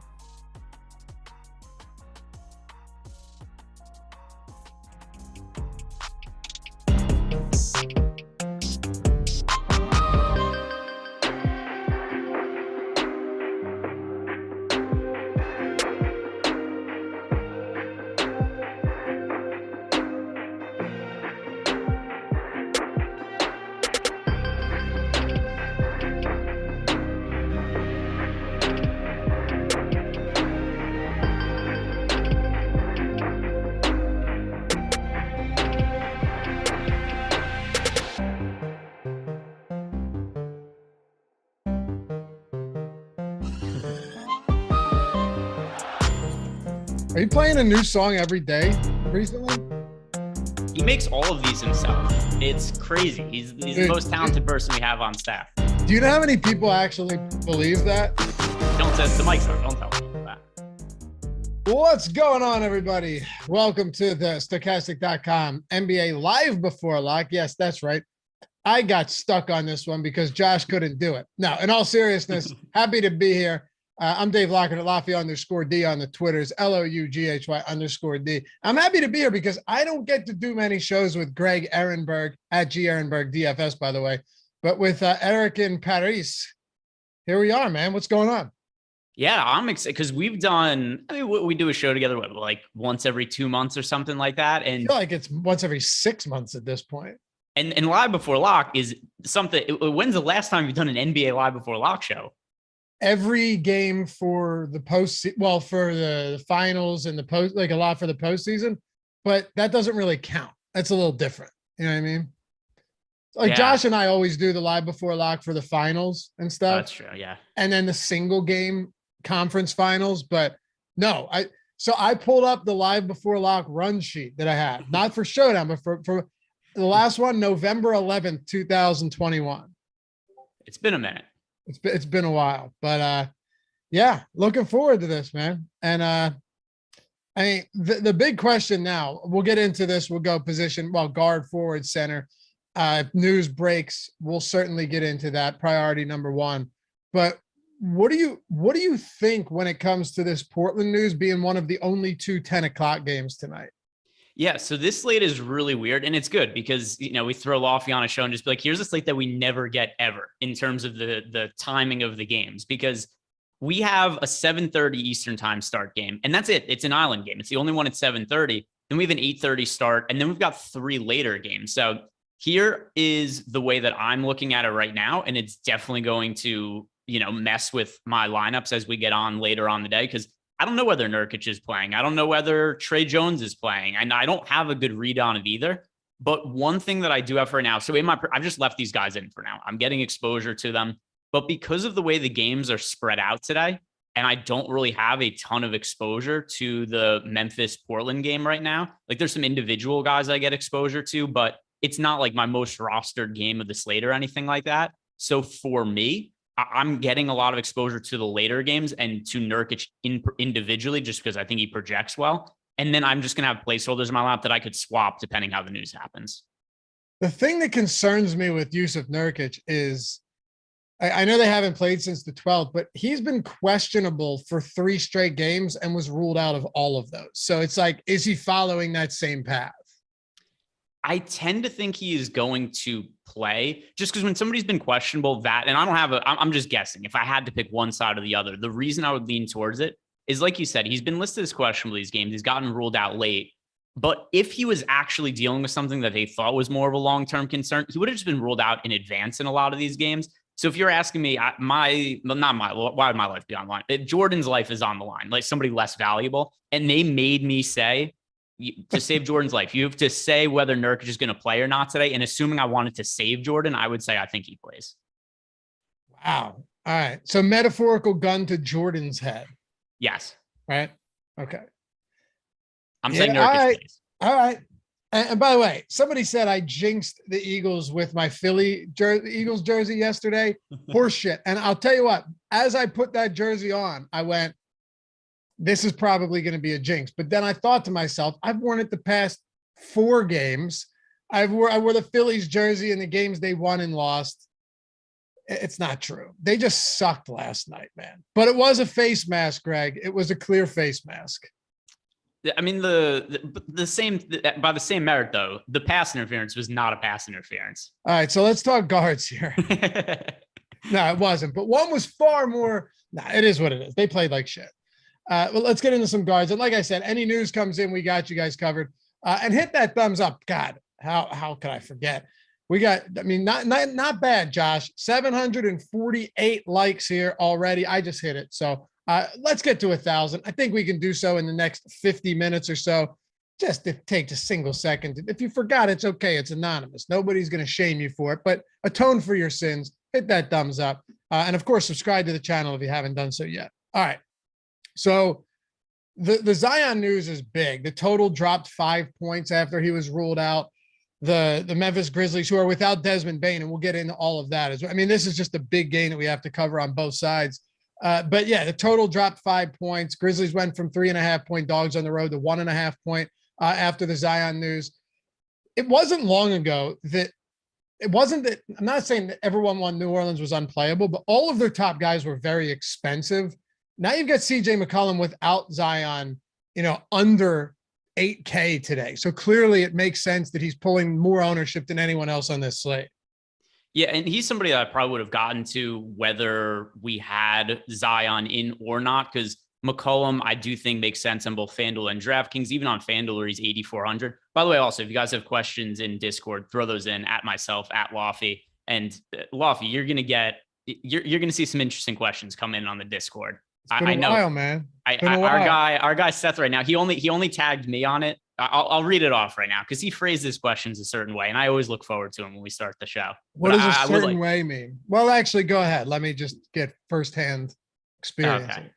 So our guy Seth in Discord, it's one of the perks of being a Stokastic Plus Platinum membership. You guys get to add us, and we answer all your questions in Discord, no matter what they are. Seth, my wife's boyfriend has a high school buddy in town today, and he keeps saying he cannot wait for Trey tonight. I assume he's talking about playing Trey Murphy. Do you think Trey is a good DK cash play? So does he run everything through you with my wife's boyfriend? Like, does that preface every question? Usually, yeah. There are a lot. His wife's boyfriend is very curious about DFS. Yeah. Sounds like a good fella. Do you want to answer the question? Yeah, we can answer the question as well. So, Seth, as far as your wife's boyfriend goes, I don't think that Trey Murphy is a great play for cash games today. I think he's more of a tournament option. And also, he's not, at least of now, pulling all that much ownership. He's projected for 8% ownership. In the builds that I have, I am getting to him also he's in a chunk of lineups, but it's not like he's one of my most rostered players or anything. So if you absolutely need the salary, I think that he's okay to go to, but he's not a high priority play for cash games, especially not when he's picking up all that much ownership. So, all right, with Zion out, you look to McCollum, obviously. I mean, this just makes when I said he was he was 8,600 not that long ago with Zion, 79 without him. You said you were already going to get to some anyway. Yeah. It's not that all of these guys, when they're all healthy, still have high ceilings, but the likelihood that they're getting there is so much lower because you have to spread the ball around. But is McCollum going to be your highest owned player? Not my highest owned player, but in terms of spend up options today, there aren't, I find it on this slate, there isn't enough value to easily get up to the likes of Luka Doncic, Kevin Durant, John Morant. I'm not paying up all the way for a lot of these guys just because we don't have those 3,200 values. We don't have those 3,600 values on DK or FanDuel or anything like that. So I am finding myself paying up for the secondary type star players. So like Nurkic right now, I mentioned at the top, he's somebody that makes it into a lot of my lineups. McCollum as well. So as far as pay up options go, yeah, he is somebody I get to a lot in that sense. But overall, is he going to be one of my most rostered players on the slate? I don't know that I'm going to say that far. He is in my highest projected lineup right now, because one thing we have to consider with the situation also is that even though Zion is out, we have Brandon Ingram back, and he was out for a little while. Yep. And then the same thing goes also with the other side of this game. While Desmond Bane is out for Memphis, John Morant is back. And with John Morant out, a lot of players, it's Jaren just Jackson. Oh, yeah, I'm sorry. Go ahead. I thought you were talking about Jackson. Yeah, my fault. No, so I was saying John Morant was out. He's back now. Jaren Jackson Jr., another guy. So there is still other usage that's getting allocated to players that would typically pick up that usage in playing time. So it's not like these guys being out opens up the same sort of value that would in most other scenarios. Gotcha. Yeah, I thought you were relating Jaren Jackson being back to how valuable John Morant is today. But John Morant's, he's only played about 170 minutes, a little less than 170 with Bane off the floor this year, but 1.62 DraftKings points per minute. Going back to last year, 1.49 DraftKings points per minute without Bane on the floor. I mean, Morant is expensive, but is he really that expensive given the circumstances here, taking, one of the highest usage guys off the floor in this game with a pretty high total? So to me, and by the way, he's way different looking for me on FanDuel than he is on DraftKings, just because the way the pricing algorithm is so much softer on FanDuel. It's easier to pay up for guys. So over on FanDuel, for instance, in my build right now, I have Morant in 34.7% of lineup. So right around even with the field. There is 32% owned. He's one of the most popular point guards. I think he's a great play, both cash games and tournaments over on FanDuel. DraftKings, on the other hand, where the pricing is more restrictive, it's just hard for me to get up to that salary, really, for any of the high-end guys. So he is really popular on DK as well. He's projected for 26% ownership, and I have him in 10% of lineups right now. I have him projected right around 50 fantasy points, which still makes him one of the highest projected players for me on this slate today.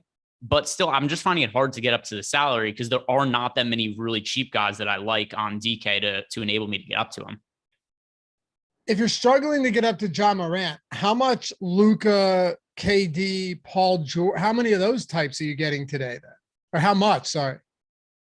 On DraftKings, almost none. Like my lineups are very much living in the mid-range type guys in terms of where I'm like the guys that I'm paying up for.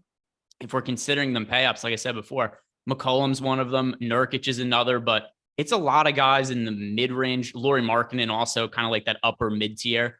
These are some of the guys that I think, for me at least, project pretty well. And at least on a points per dollar sense, like Luka, I have Luka projected for 61 fantasy points today. That is way more than anybody else on the slate. I have him for 7 more points than any other player. But he's also $6,800 on DraftKings, and it's just really hard for him to reliably pay off that salary. And then still, it all comes down to what's the opportunity cost. And paying up for Luka Doncic means I'm going to have to force a bunch of shitty min-price players that I don't project all that well into my lineups. And he's just head and shoulders above everyone else in terms of salary. Yeah, 12-8 on DK, which is, like you said, way above everybody else. He's 12-4 over on FanDuel. Once again, because of the way the FanDuel structure works, it's a little easier to pay up for him, but still, I'm underweight to him on both sites. If you were to just run, an unadulterated crunch right now, over at Fantasy Crunch, or using our projections, not really touching anything, you get a lot of the Utah Jazz today. I mean, yes. a lot. Well, we could talk about the forwards and the center position, but I mean, Clarkson, Mike Conley, these guys are popping in an insane amount today against the Knicks. And I mean, imagine being in a coma for a couple of years, Greg. You come back out of this coma and you turn on the NBA, you look at the lines and you go, Knicks and Jazz have a 232 total? That wouldn't make any sense. No, I mean, the whole thing. I mean, I like the idea somebody wakes up from coma and first thing is, what's the total of the Knicks Jazz game? Like that's number one priority. Dude, that's something a lot of people that work here would probably do. Maybe not that specific game, but if you came out of a coma, are you not reaching for your phone and looking at the odds of something other than like maybe saying hi to your family real quick?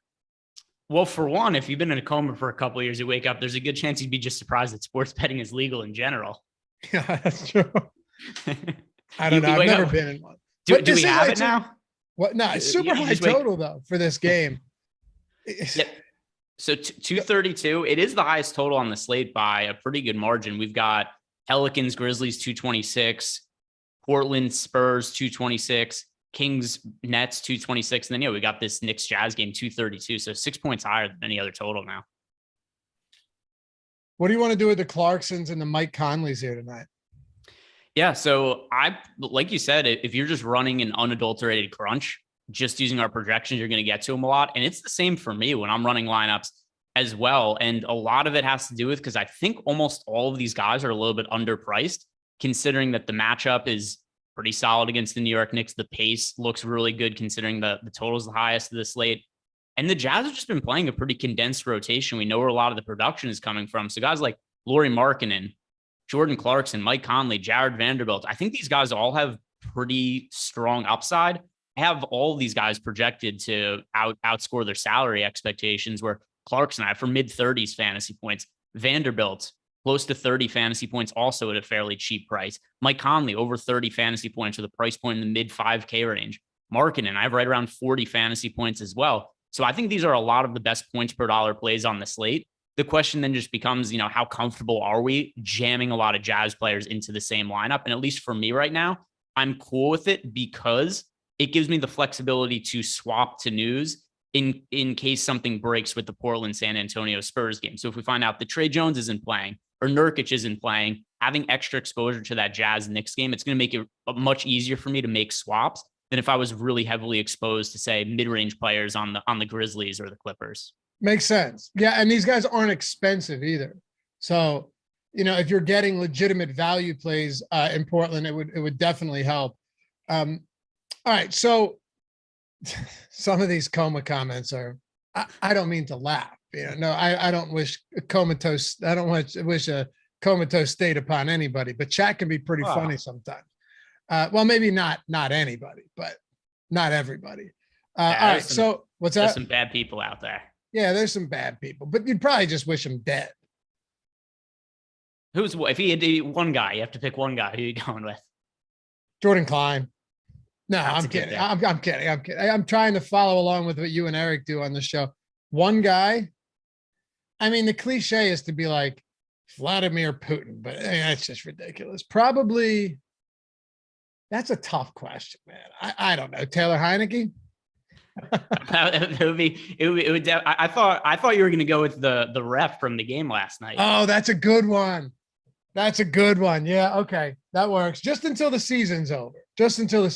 He can wake up. Why? Who are you going with? Well, I was setting you up for the ref from last night. That was good. Yeah. So you don't even have one. Also, a thing with refs in games. I've never seen somebody say ever that we got a really favorable whistle last night. We got a really favorable call. It's something that is not in people's vernacular. It is for me. Dude, I'm the most objective Eagles fan you're ever going to meet, Greg. Come on, we'll go watch a game sometime. We'll go to a bar, we'll watch a game. You'll see. I'll go. All right. Look at it yesterday when we got that flag on that phantom pass interference, my first tweet. That's what we call a makeup call. I get it. I know how it is. Didn't make a difference, but I get how it is. But you want to hit some super chats? Let's do it. The Claw, I mean, you got to respect this. Super chatting us again just to tell us that he super chatted twice, then it didn't get answered. So that's one way to get noticed. Thank you, The Claw. Nance, I'm going to rattle some off to you because we got a lot here. Nance or Vanderbilt? That is Vanderbilt for me. I love Vanderbilt, and he's really risky from a standpoint of he cannot avoid foul trouble. This dude racks up fouls so quickly in so many games, but he's a really good points per minute fantasy producer. And we are going to see games on occasion where he does actually avoid foul trouble. And if he could ever get up to 30 minutes, I mean, he's going to have games where he scores 35, 40 fantasy points. And because he's gotten into foul trouble so frequently this year, his price point is always suppressed. So you kind of have to project his minutes, assuming some sort of foul trouble because it's been a regular occurrence for him. But I love the upside. Best shooting guard for 5,400 or less on DraftKings. Okay, so for DraftKings. And it has to be a shooting guard? I'm just reading what the man says. Okay. Yeah. That is Royce O'Neal for me. Okay. Yeah, 5,200. We're getting them at 20% right now, ownership. All right. We have a $20 from Big Money. I mean, this is just cruel. For Laffy, because all the abuse he takes tonight on the Eagles. Actually, no, he's being nice. Stay strong, brother. Thanks, man. Listen, it's okay. We're still atop the division. You guys think you got something on me? Nah, get at me when we lose 5 straight, which is very possible. It's Philadelphia. How many minutes are you projecting Joe Val? Jonas. This is a super chat. I'm not just coming out of the blue here. Yep. I have Valanciunas for 28 today. So I do think there's added opportunity for him to play extra minutes with the absence of Zion. But with that said, his minutes have been much lower than just I think we would have anticipated coming into the year. And I don't think this is quite the same as when Larry Nance was out, because Nance plays a lot of center minutes. Zion does not play as many center minutes as Nance. So I do think it helps Valanciunas a little bit, but it's not quite the same boost as he had when Nance didn't play. All right. And Weatherman, just $5 super chat to put a how's it going emoji thing in there. Thanks, man. Going well. If you actually have a question. Yeah. You did the exact same. So I learned this last year because he leaves us these all the time. They're called stickers. I found out. Oh, that's right. That's right. Yeah. Jordan's young and cool. So yeah, he leaves us sexy pair stickers every show. Okay. I knew that. I knew emoji didn't make sense there. Yeah. I've done the same thing probably 100 times and Jordan always corrects me. And then Joseph with a super chat. Eagles fans or Cowboys fans, who is the worst? Definitely Cowboys, right, Greg? Because they're all fair weather frauds. So it's a different kind of miserable, right? Do you want somebody who's a phony or do you want somebody that's going to throw up on a child? Like it's a different kind of evil. Definitely. It's not my child. No, just in general, because that is something that happened at a Phillies game. Was it 2 years ago where there was? But that's like aggressively Philly behavior. It's not, stuff. Dude. They just had the Padres game with the lady throwing up and it's trickling down into the kid's peanuts in front of her. I mean, I believe the throw up into the kid was intentional though, right? Yes. Yeah, that's a little different. It was malicious and the guy got charged with assault. Yeah, he should have. Isolated incident though. That's all. All right. I wanted to ask you one more question on Utah, and then we can get to some other spots you like here at the guard position, move the forward, make sure we have enough time for everyone's questions as well, and to get their lineups in. Are you limiting your exposure on Fantasy Cruncher to 3 Utah Jazz players, or are you open to getting, just crunch and getting 4 in there if it happens? Because it probably will happen. Yeah, so I have lineups with 4, and just being totally transparent, I'm not sure. It's going to depend what happens with the Nurkic and Trey Joneses. I'm leaving it as is for now because I'm totally cool, like I said before, getting a bunch of Jazz players in the lineup. I just like the flexibility it gives me to make late swaps later. And I don't want to limit it to say 3 players, and then meaning they're like, okay, well, I limited it to 3. Now I'm getting guys from like the Grizzlies or the Clippers that I otherwise wouldn't get to. And that might preclude me from being able to get to better players later on the night when late swap becomes available. Eric and I talk about this all the time on Live Before Lock. A lot of times I'm holding lineup spots just to swap them to other players when news breaks. And I don't know what that news is going to be, but I know it's something I'm going to want to take advantage of, whether it's Nurkic being in, Trey Jones being in, or one of them being out. It's going to create opportunities for low-owned players that I want in my lineups.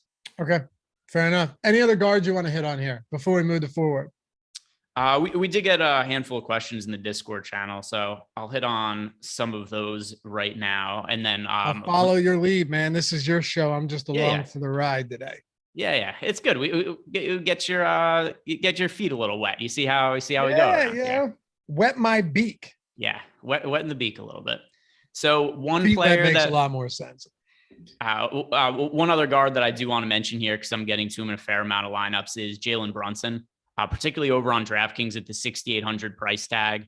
FanDuel is much more expensive at 7,400, makes him a lot harder to fit in. But at 6,800 over on DK, it's just a misprice considering what his role has been for this team over the last handful of games. So if we look at Jalen Brunson, last game was a really weird game where the Knicks ended up losing by double digits to the Oklahoma City Thunder. He played limited minutes, still scores 34 fantasy points. And before that, he had a stretch where he went a week and a half where he scored at least 40 fantasy points in all but one game. And for whatever reason, he just has not only not been priced up on DraftKings for this production, he's actually seen a decrease in price. So he's gone from like 7,100 to 7,000 to 6,800. So he's producing better as he gets into a more concrete role with the Knicks, but his price has slowly declined, which doesn't really make a whole lot of sense. So Jalen Brunson, DraftKings, I think is one of the better value plays. And here's some of the questions in Discord. And I like now everybody's starting to preface questions with some sort of aside about what their significant other's dating life is like. I like it, but I think creativity is king in this form, in this arena, right? Someone has to come up with something different now. Like, you can still keep that. Sorry, not to step all over the show, but that's kind of that was his thing, the way to preface it. Can't just steal it. Not to say it hasn't been stolen 1,000 times in the last year by everybody else, but. Well, opposite XO. Hey there, my girlfriend's husband. Well, isn't that you? Or I guess you're the boyfriend. So this is a little bit different. This is his girlfriend's husband is always. Well, it's a polyamorous relationship. I mean, we don't know what he wants. It's just the relationship he's in. It doesn't mean it's the one he wants. Oh, okay. So the husband is the guy that is the guy that asked the question first.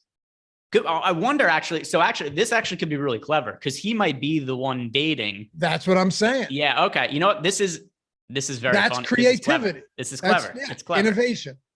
So opposite XO. Hey there. My girlfriend's husband is always asking you questions for me. I should have read ahead first. It always helps to get a little more context. My girlfriend's husband is always asking you questions for me, so I'll give it a go. What are your thoughts on Horton Tucker and Seth Curry as value options on DraftKings? I am not really getting exposure to either of them. So as far as Talen Horton Tucker goes, I know he's had some individual games as of late where he's played a little bit better. But long-term, I still think we're going to see more of the minutes go to Jordan Clarkson, Mike Conley, Colin Sexton. And something else, too, with some of THT's recent games, despite the big outburst, he's not in limited minutes, which just makes it really hard to project. So Charles Bassey last night, for instance, there were some people that were asking me questions about him, but his playing time was so limited that it's how well could you project somebody if they're only playing 18 minutes per game? And that's the issue with Talen Horton Tucker. His recent games, 14 minutes, 17 minutes, 19 minutes. I know we had a game where he scored 34 fantasy points in 17 minutes, but just from a math standpoint, you can't project a guy like Talen Horton Tucker to score 2 fantasy points per minute when the best fantasy producers in the league, Luka Doncic, Nikola Jokic, Giannis Antetokounmpo, these guys are 1.5, 1.6 fantasy point per minute producers. These are outlier games, and I just don't want to play somebody like Talen Horton Tucker when I'm fairly sure that unless something crazy happens, he's playing less than 20 minutes.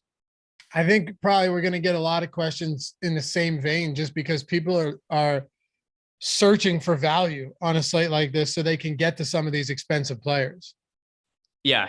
So I understand why, but here's actually how it, and by the way, same with Seth Curry, somebody else who I'm not getting to on this slate either, is that's why I'm not getting to guys like Luka Doncic or getting to guys like Kevin Durant is because of this reason. If you want to play them, you have to play guys like Talen Horton Tucker, who is probably playing 15 minutes today. And it's not something that I want to build my lineups around because I just think you're paying up for somebody that doesn't project particularly well points per dollar basis. And then these low end guys are just total dart throws that sure, maybe they hit a couple of shots in the limited amount of time they're on the court, but it's hard to project them to really exceed their salary by all that often. So it's guys I'm not getting to. CSLE, well, this is a lot of letters. CSLELTST. Dinwiddie is last man in my single entry for the DK Hundo. Seems like small field could give his leverage a big boost. Spencer Dinwiddie. Dinwiddie, by the way, has had some massive games as of late. Here's something that I think is going to hurt Spencer Dinwiddie. And the reason that myself and also Adam was somebody who I think had originally gotten me onto Spencer Dinwiddie, something that really benefited him was the absence of Christian Wood. Now, they don't play the same position, so it wasn't like we were seeing extra minutes go to Spencer Dinwiddie because Christian Wood was out. But Spencer... Did we lose you, Greg?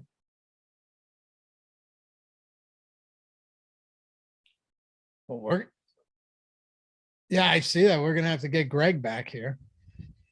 All right. Well, we lost Greg with 28 minutes to go in this show. Let me see where he's at. Hold on. Give me a second.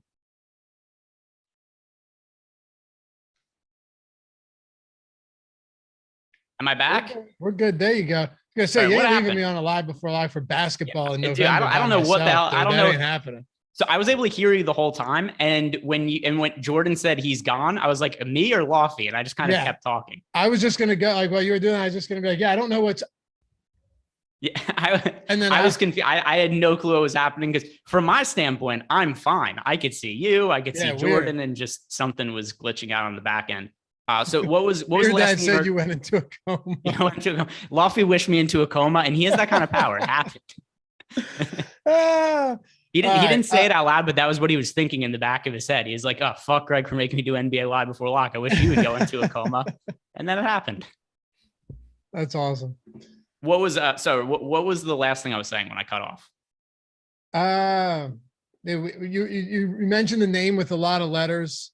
Okay, so he was talking about Dinwiddie. I don't know where it got cut off, so I'll just answer it quickly. When it comes to Spencer Dinwiddie, he had some really big games that I think were benefited from the absence of Christian Wood, because Spencer Dinwiddie, even though he starts, he leads the second unit. And a lot of his minutes are staggered from Luka. And when Christian Wood was out, there was nobody else to take shots on that second unit with Dinwiddie. Now that Dinwiddie and Christian Wood are going to be sharing the court together more, I think that takes away a little bit from Dinwiddie's production, and his price is still fairly high. Jaren Jackson starting. He's got to be limited pretty. Yeah. He's already not a guy that's playing 38 minutes per game, but you have to assume that he's limited a decent amount, right? Yeah, and we saw that from the coach as well. And I know coaches are dirty, filthy liars, right? They don't tell us the truth about anything. Yeah, how about Nick Nurse? Just yesterday. Nick Nurse, the most pointless lie also, where he said, "Hey, I'm trying to pick between I believe it was Kem Birch or Christian Koloko to start," and then he just plays somebody else. Like, what was the point? Yep, Banton's in. Yeah. What lie did it serve? I mean, it helped. I think it helped because then it meant that Delano Banton was a little bit lower on than he would have been otherwise. I know he was popular, but he would have been like the chalk of all chalk if people knew early in the day that he was going to be starting. But yeah, coaches just lie for the fun of it. I can't imagine Jaren Jackson Jr. is actually playing like at most 24 minutes, and that might even be stretching it. He's so integral to this team, and he's had such a long injury history. Even now he's coming back ahead of schedule. I can't imagine that his workload is going to be massive today.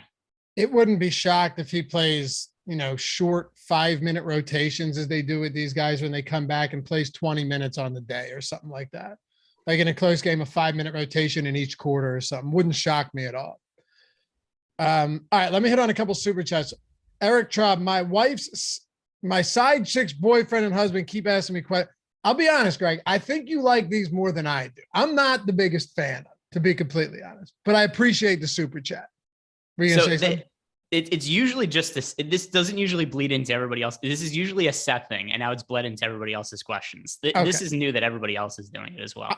I like Eric though, but he gets a pass. So he gets, are Wood and Sexton good plays tonight?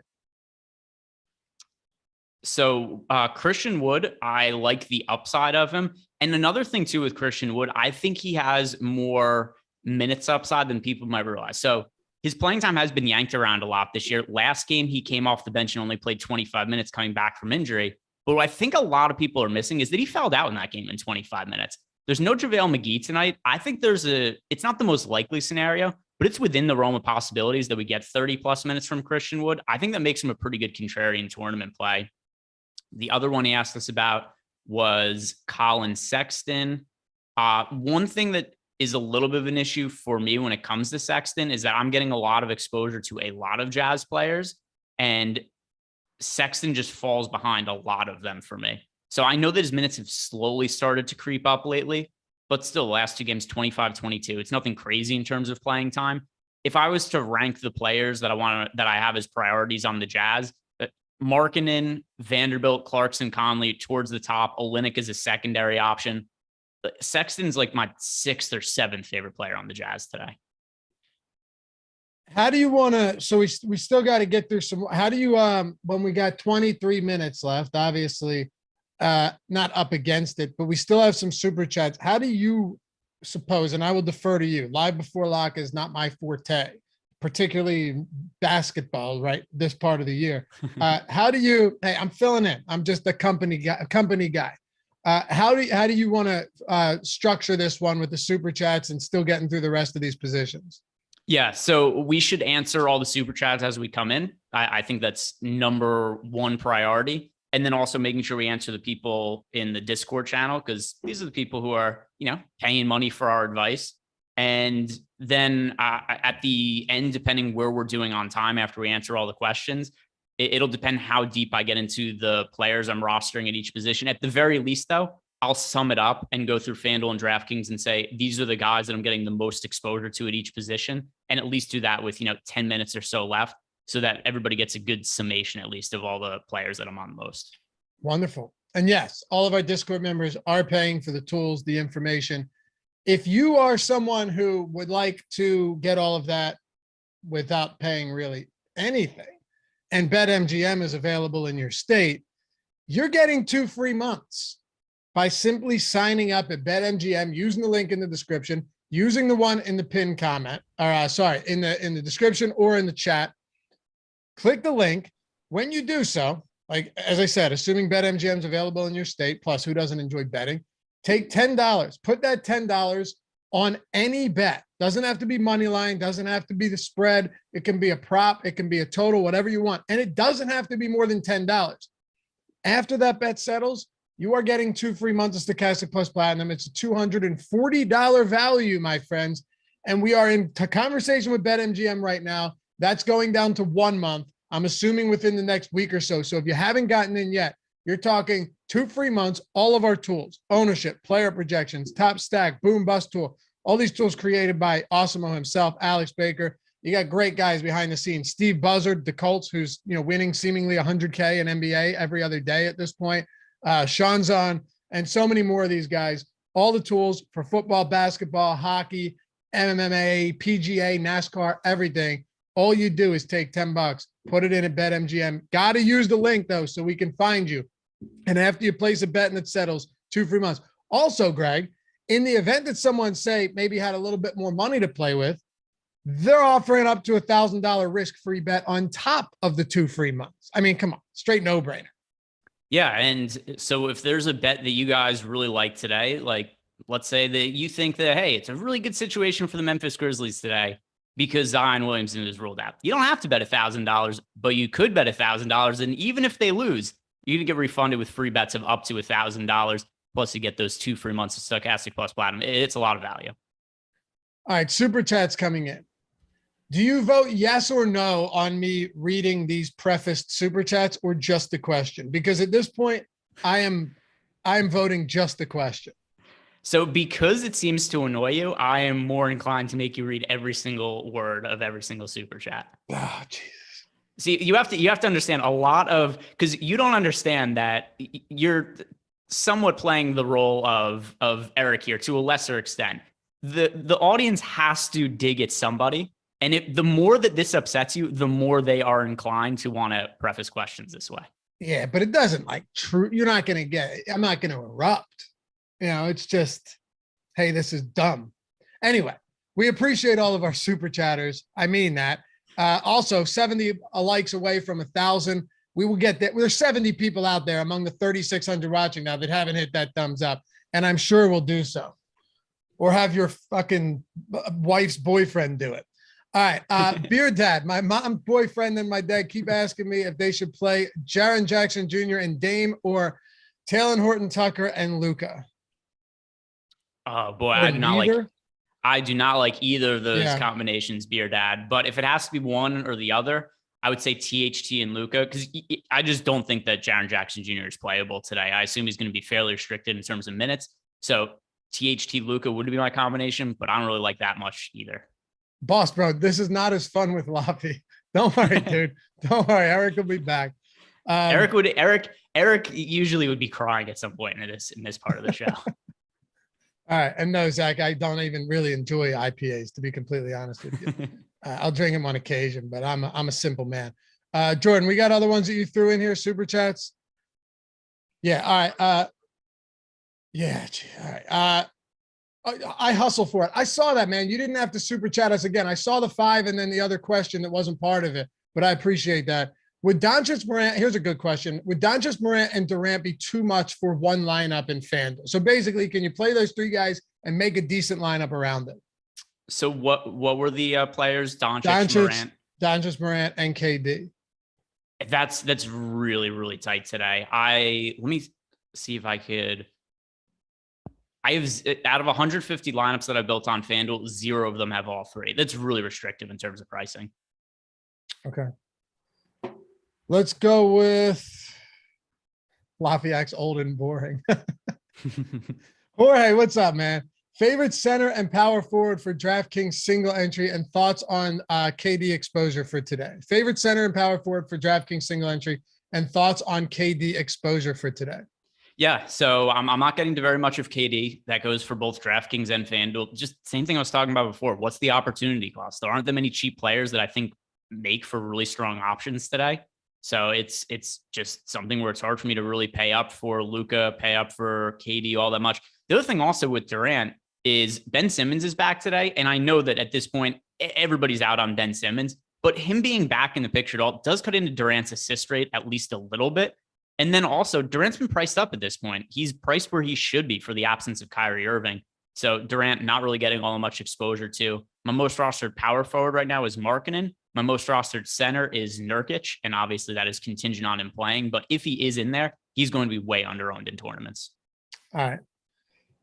Keep it moving here. Earn your leisure. FanDuel single entry, Monk and Jakob Poeltl or Lance and RJ. Can you read By the those? way, we do have a player. Is our player compare tool back up for NBA?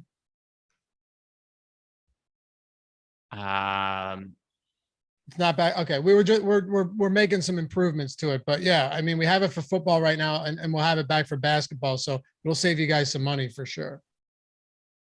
Sorry, could you just read me the names one more time, Laffy? I can. Yeah, RJ Barrett and Lance, or Monk and Jakob Poeltl. That is Monk and Jakob Poeltl for me. Okay. Greg, you know what? I want 5 FanDuel cash. LOL from Michael McKinney. All right. So our guy, Michael McKinney, he asks the same question. He always wants to know who my 5 favorite plays are for FanDuel cash purposes. So one thing I'm going to do here is I'm going to refresh our ownership to make sure that I'm looking at the most recent numbers, because if there's a couple of guys that'll be stuck in between for a cash game, I usually like to look at our ownership and just see who it is that's projected more popular. That usually is what makes the most sense for cash game purposes. But FanDuel cash. So Isaiah Hartenstein, much better looking play on FanDuel than he is on DraftKings. FanDuel still left him really, really cheap. So Hartenstein would be one. Mike Conley is one for me. Dylan Brooks with Desmond Bane out. Brandon Ingram. And I would say McCollum as the 5th. So I said Ingram, Hartenstein, Conley, Brooks, McCollum. Okay. Gents, thanks as always for the great content. Thoughts on 2 props. All right. And we'll talk about some of these after the show. Post-lock show coming up. We'll head over to Odd Shopper, get a good look at what's going on, particularly over at BetMGM. If you're just signing up there now, get the 2 free months and you want some action. Well, hang around after the show. We're going till 8:00 Eastern. Conley over 7.5 assists, or hold on. It's got to be Sabonis, or Sabonis over 18.5 points on BetMGM. All right. Well, those are 2 fairly good numbers, in my opinion. Pretty close to where I have the projections on both. I think there are better value plays on the board that Laffy and I are going to talk about in 14 minutes. Was there any particular reason why it had to be one of those 2 bets? It's a good question. Maybe it's there.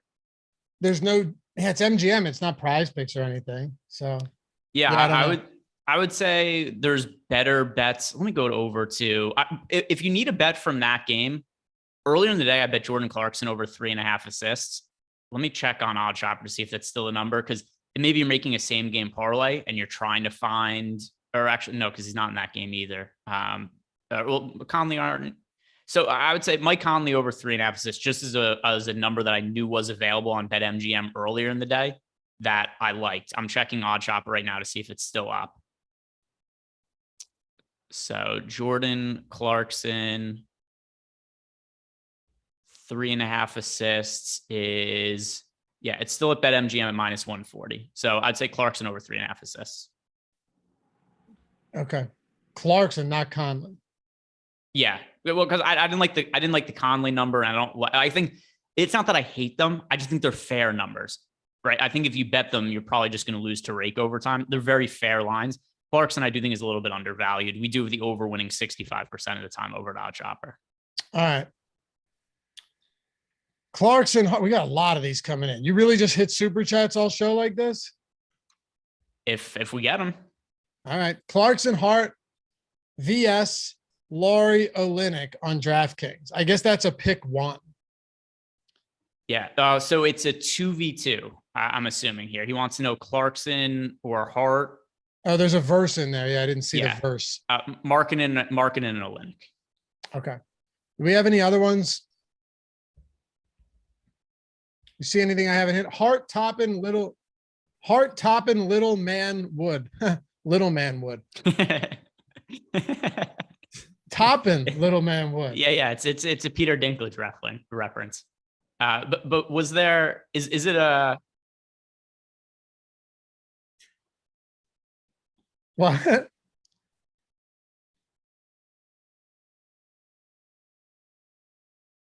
No, no. No, I know. I know. I get it. It's good. It's very good. It took me a second, but the Little Man Wood, then I backed up one more and then one more. So $10 to that's good. That's solid. That's creativity. He got you. There's been Eric fell for one of the greatest ones ever. There's somebody whose name in YouTube was Kicker of K Hunts, and Eric reading the I whole remember thing. that. Yeah. Oh, it was tremendous. Well, there's also 2/3. Do you know that? You know what I'm talking about? No, I can't say the whole name. Jordan knows what I'm talking about. Yeah. All right. And then people kind of just tag him without understanding. But yeah, that was very good. That was good. Jordan, did you go on producer cam? Yeah. All right. Okay, Greg, let's get a little bit back into this. We got 11 minutes to go before lock. I don't believe we've had any significant news, right? Outside of Jaren Jackson starting, that's pretty much it at this point. Yeah. So a couple things that we could get, because the slate locks in 10 minutes, but Lofty and I are going to be sticking around for 30 minutes afterwards. We'll find some bets we like. We'll react to whatever's happening in the game.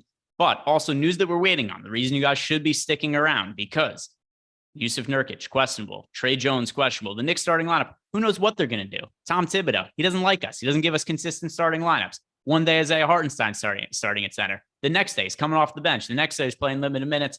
So that's something that's going to be important, is watching that. So any news that does break in the next 30 minutes, we're going to be covering it. We're going to tell you how it affects DFS lineups, as well as any betting angles we could find from it. So that is something that there's still news that we're waiting on, but we just haven't gotten it yet.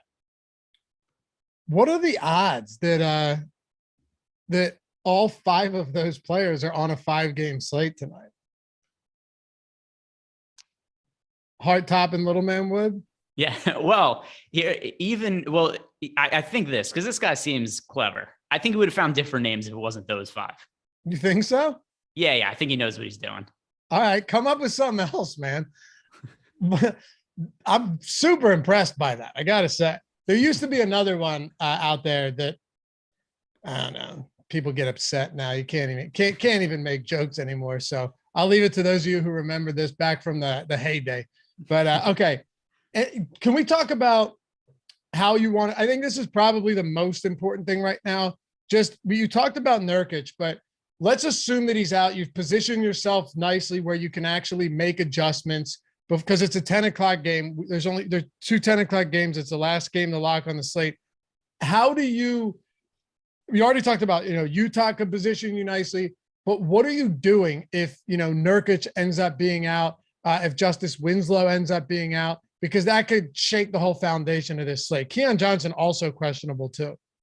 Yeah. So for me, for now, I already have Nurkic in lineups, and I have some exposure as well, a lot of exposure to the Knicks Jazz game. So ideally, the news would come out at like 8:50 Eastern time, 10 minutes before the Knicks Jazz game, and I have all the swappability in the world.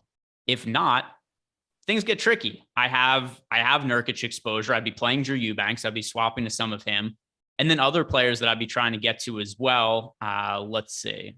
Jeremy Grant is somebody that I'd be getting to more exposure to in all likelihood. From the Spurs side of the game, I have some exposure to Trey Jones as well. I have some exposure to Josh Hart as well. It's probably trying to flip Nurkic lineups into Jeremy Grant, and then also for value sense, getting to some of Drew Eubanks and paying up where I have other players I could upgrade. What do you think? What do you think Hart's usage rate is this year? Hart's usage rate this year off the top of, well, I could look it up. That would make it really easy. No, I want you to take a guess. 22%. 12.7. Yeah, it's low. That's a very low number. I was very far off on my guess. And he got some games in with some of your top options off the floor already. I don't know. Yeah, 12.8. Sorry, 12.8% usage rate. I mean, I suppose though that if Nurkic, if these guys are out, it's viable. But how much of a difference does it make if you still have Lillard on the floor and Anthony Simons on the floor? I was just kind of shocked to see that he has a 12% use, just super low. And he's still been a good fantasy producer because he does so much other stuff that's good, because he's somebody, he rebounds a lot, assists, defensive stats. By the way, one thing I should point out, because we did get the starting lineup for the Pelicans and Trey Murphy is starting. Yeah. Before we got questions about it being cash viable, I do think this makes him cash viable. 6 minutes to go. Anything else you want to get to? Any important stuff? We got 1K likes. Appreciate you guys. 3,400 people still in the room. Super chat we got a couple of super chats. Christian Smith asked Beasley or Trey Murphy, with Trey Murphy starting Trey Murphy. We had another super chat in here from John Good. Herbert Jones and Sexton, or Herbert Jones, Sexton, or Barnes, last man for a DK GPP. For me, let me sort by my projections. That would be Sexton. Okay. Let's, what do we have? 6 minutes with after show coming up. Do you have any props that you're heavy on right now that we're going to talk about after this show's over and we move on to the post-lock show? People have to stick around to find out. Okay. I have a feeling you do, because the one thing I appreciate about you, and sometimes when you're doing videos on betting, you don't have the luxury of just only putting out the picks that you like, but you're very stubborn when it comes to that. You're only going to give out stuff that you really like. And if you don't like anything, the people will be deprived. Yeah. And it's also why I think that sometimes because I would tell like, oh, this video needs to be 10 minutes long. And then I find other ways to fill time, because I'm not just giving out shitty bets to fill the time with. I find other ways to fill the time. But also I found there's a market specific to DraftKings that I like a lot, that I've been posting about we've got our betting Discord channel. I've been posting about it. I'm going to talk about that a little bit on the post-lock show too. I think I found a pretty big edge that people just are not betting right now. But also really quick, I want to go through, we got 4 minutes left. I'm just going to run through some of my most rostered players position by position right now. So starting with DraftKings at point guard, the players I got to the most are Clarkson, Conley, McCollum, shooting guard. Those guys also shooting guard eligibility. Forwards, I was getting to the most over on DK, Markkanen and Vanderbilt. Centers right now, Vanderbilt also, and Yusuf Nurkic. Nurkic obviously doesn't play. That would not be the case anymore for FanDuel. At point guard, Mike Conley and John Morant. Shooting guard, Dylan Brooks and Brandon Ingram. Small forward, Dylan Brooks, Royce O'Neal, Brandon Ingram. Power forward, Royce O'Neal and Markkanen, Vanderbilt. Center, Nurkic and Olynyk. So just in case people were wondering who the players are that I have the most exposure to across FanDuel and DraftKings, there's the answer. What do you make of Bassey as a cheap option? Obviously got additional run and a blowout win or a blowout loss last night. By the way, what do you think the Warriors' road record is this year? Oh, I know it's shit because I've bet against them in a lot of the road spots as well. And I know they're 7. And they've played shitty teams too. Yeah. Yeah. They lost to the Kings for the first time in 8 games. They're 0-7, but Bassey got additional minutes. He's been a per minute stud in the limited opportunities he's had this year. Any thoughts on him for the people scrambling for some last minute value, trying to fit in the Ja Morants, the KDs and such? I would say probably don't try to fit in those guys as much. So he played people are going to do it though, is what I'm saying. He played a career high 24 minutes last game. And Part of that also was because of the game was massively one-sided. Yeah, they lost. That's what I'm saying. They lost by 100. He got all the mop-up duty. So the games prior to that, he played 18 minutes, 16, 16. And by the way, the 18-minute game was also due to blowout run. I think he plays 16 minutes today. Unless he just continues to be a DFS god who's going to produce at the level of Luka Doncic and Giannis Antetokounmpo, he's going to be probably like a 1.1 fantasy point per minute guy. He's probably going to play 18. He's going to play like 16, 18 minutes, score 18, 19 fantasy points or something. All right. 3 super chats that I just got from Jordan. We'll do this very quickly, rapid fire, so they can make quick decisions. From Christian: Beasley or Murphy, last man in on DraftKings? Oh, I answered these ones. Oh, all 3 of them? Didn't Jordan just send them to me? Here's one I didn't from answer. Jeff, the one we missed. Okay, yeah. Playing in the 3K on DK tonight. How about 3 or 4 locks? That's always a fun question. I'm leaning Ingram over CJ McCollum. I prefer Ingram to McCollum. My other guys that I would say right now are Mike Conley and Lauri Markkanen.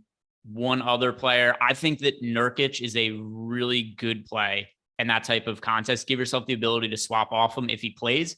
I think he's a really good points per dollar play. And at that kind of dollar entry, people are not going to want to roll the dice on Nurkic.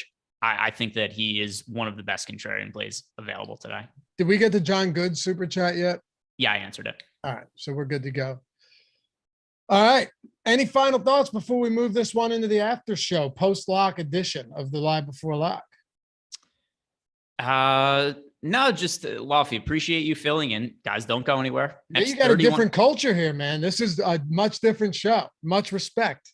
It's the people want to know. They're not in the mix. They don't know why the show doesn't get planned out ahead of time. Today would have been an easier one because not that much happened in terms of news and whatnot. A lot of super chats though. That definitely throws a wrench into the works.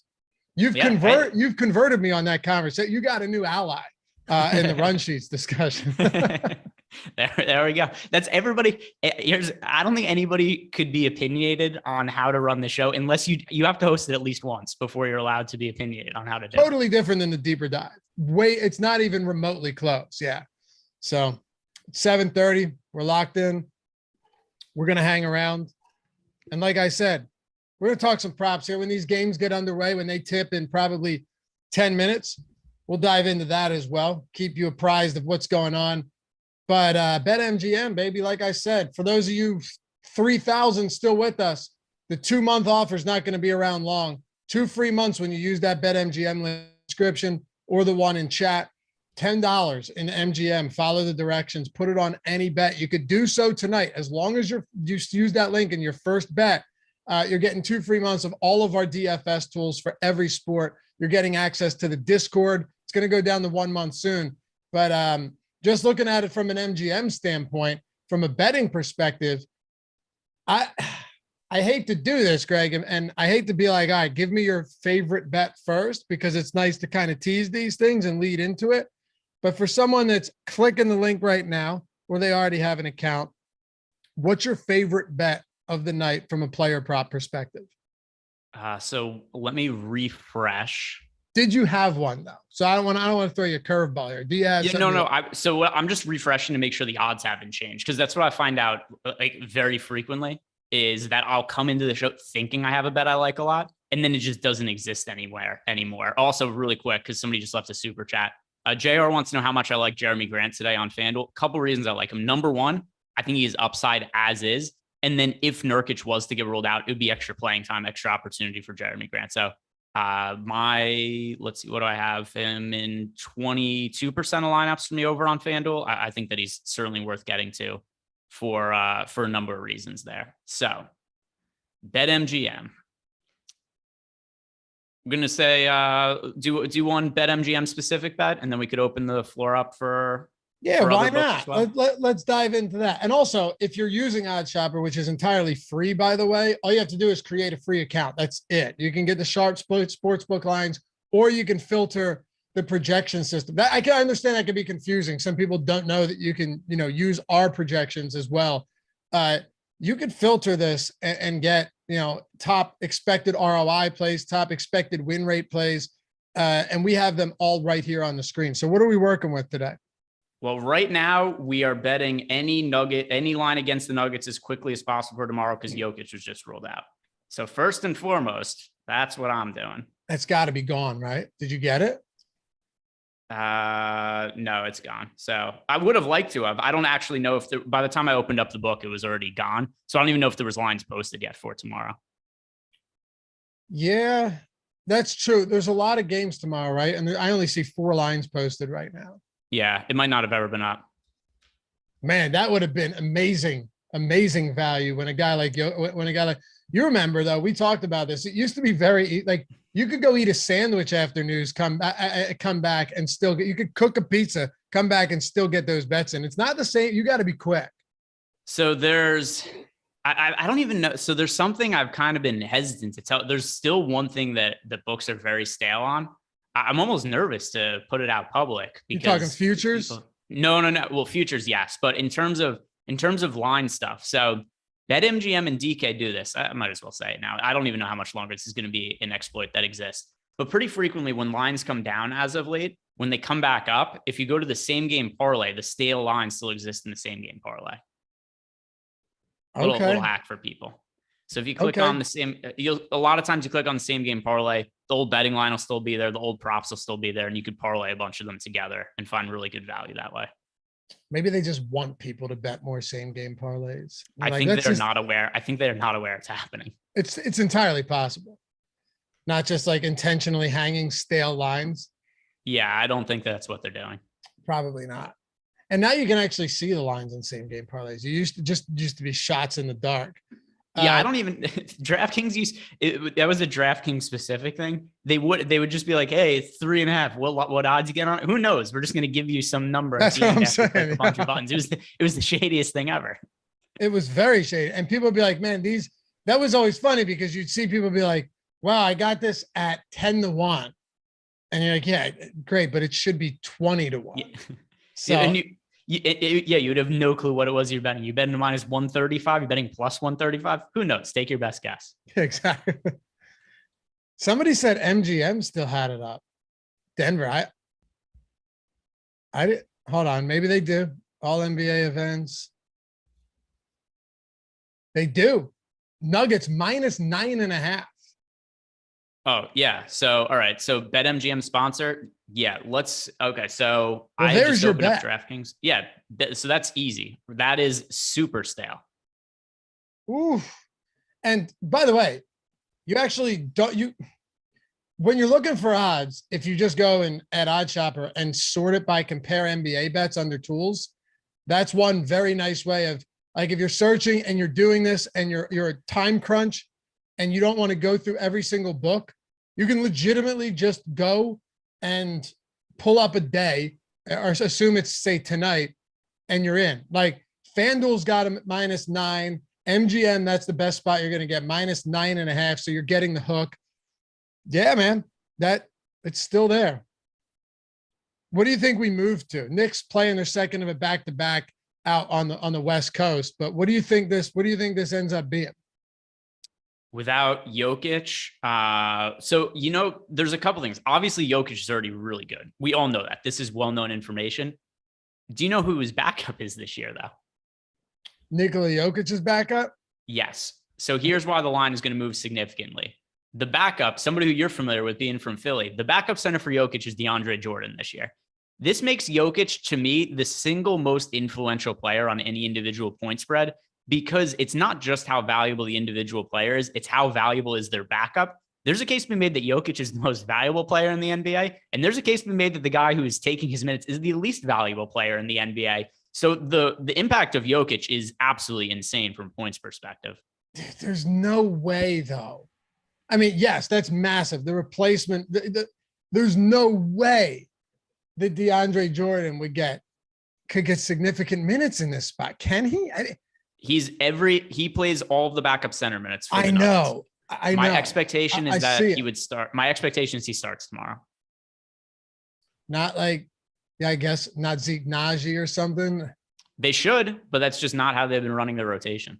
Let me go look at their recent games at some of the minutes they've played here. It's been a disaster. There was a video I posted I wasn't the one who took the video, but DeAndre Jordan the other day had probably the single worst defensive possession in the history of the NBA, where Peyton Pritchard got like 3 offensive rebounds over him. Then eventually DeAndre Jordan finally gets the rebound and then just holds the ball. Peyton Pritchard steals it from him and makes a layup while DeAndre Jordan just stands there. He is an absolute piece of cardboard on the court now. Oh, I thought you were going to call him a piece of shit. I was like, yo. Well, I mean, that too. Easy. That too. If going back to the conversation before, I had to pick one guy, he'd be in the mix. I'm not tomorrow, though. You're going to want him on the court. Yeah, no. Tomorrow I want him pristine. I'm sure a lot of people felt that way in Philly when he was starting over. Like everyone wanted Paul Reed. Remember the playoffs last year when Joel Embiid was out. DeAndre Jordan started, and it was brutal. I mean, truly a brutal experience every step of the way. But yeah, that makes a whole lot of sense. Yeah. How about that though? Some of these books are still hanging this line. I'm curious to see how long it stays up for. Well, that could be a fun over under we do. How long do we think bet it? How long will it take? By the way, another reason that people should be signing up at BetMGM. Yeah. Apparently Nikola Jokic getting ruled out. No big deal to them. Just like, whatever. We leave it up here for a while. They pulled it. But that's plenty of, dude, that is more than enough time to get in on something like that. If that is the average time it takes, and sorry, BetMGM, I know this isn't exactly good for you, but if that is the average time it takes to remove a bet when a star, this isn't like Kevin Huerter being ruled out. You know, this is significant. If it takes that long, that was what, probably 10 minutes? Yeah, let me think. So yeah, it was about 8 minutes because we were starting to do the post-lock show. You asked me what my favorite bet is, and I said, well, before anything, Jokic is out. We want to look for lines for tomorrow. Yeah. So yeah, it was about 8 minutes. And we got a super chat, by the way, from Ryan Langley. Is there a place to get text alerts for player updates? Go to Twitter, follow the Stokastic NBA account, and turn alerts on. That's what I do. For all of what's up.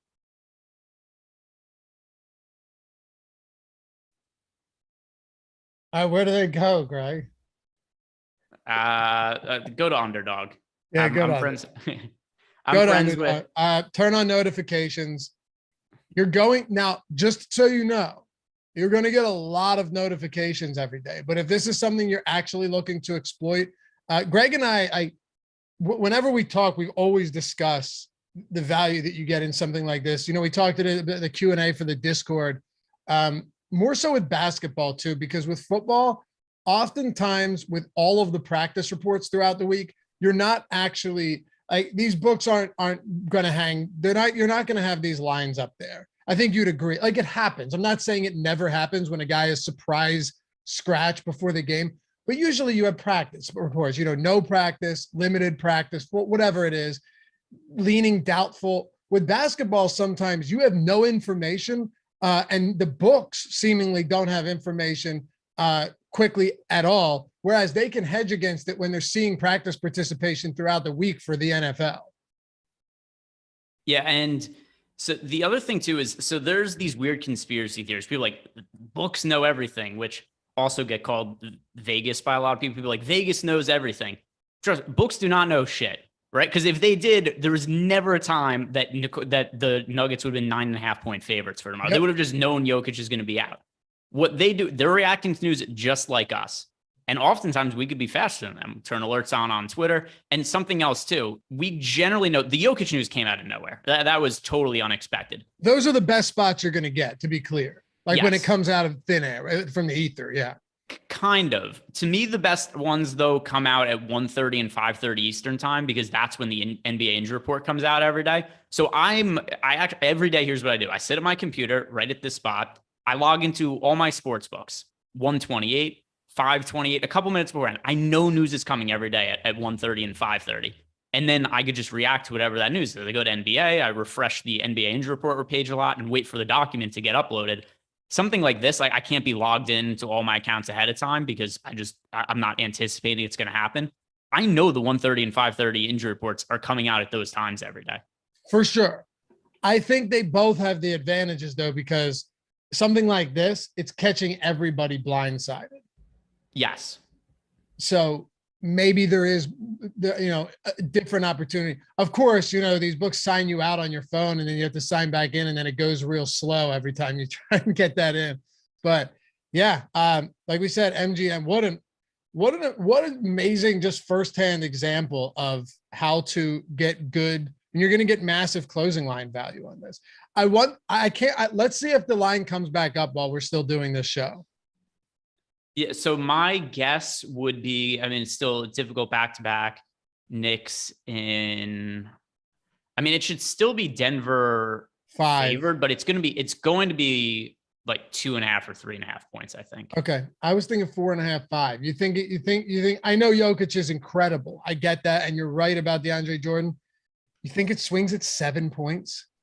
So this isn't the exact correct way to do it, but as just kind of a baseline. So I have somebody who my best friend, Matt, he looks at numbers and we look at some of the 538 Raptor projections to find the individual values of players. And we'll try to figure out, okay, who's starting, what is their value in terms of points, and who's going to take those minutes and what is their value. This is going to be one of the most insane ones possible. So looking at the Nuggets, Jokic is worth, all right, so Jokic is worth 12.6 points per game. DeAndre Jordan is worth -5 points per game. So if you were to just it's not going to be all of Jokic's minutes go to DeAndre Jordan. It's going to be some of them go to Jordan and some of them go to other players. The fair line might even be Knicks being favored in this spot if it wasn't for the situation with being the tail end of a back-to-back, them being in Utah, them being in Denver, which is the most difficult place to potentially play a back-to-back. So I would say like Denver 2.5, I'll say is the fair line, just making up a number somewhere around there off the top of my head. No, I think you're probably right, but still massive value there that you're gathering. No doubt about it. When you do these post-lock shows with Eric, how often do people start with the massive early tilting? Because today we were lucky enough to have one of these games tip off actually at 7:00 and not, the standard 10, 11 minutes after. So we're halfway through the first quarter already. And people not particularly stoked on one Brandon Ingram yet. Still a lot of time to go, but goose eggs across the board without a single field goal attempt for Brandon Ingram. Yeah. So how often will people start tilting? Almost usually immediately. Okay. I thought so. Usually about a minute into the games. I'd say probably the funniest one we had was there was a massive Kevin Durant, and the first game that Kyrie was out, Kevin Durant was super chalky. And by the time we finished the show, Durant had like no stats and everybody's like, Durant bust. Like, why do we play Durant? And Durant ended up scoring like 70 fantasy points that game. So usually whatever the dialogue is by the time we finish the show is not in reality with what ended up happening at the end of games. It's usually when you have like with football, they can always rip off one huge play. Baseball, they can hit a home run late in the game. Hockey, you can score a goal. It changes everything. Basketball, it is one of those sports.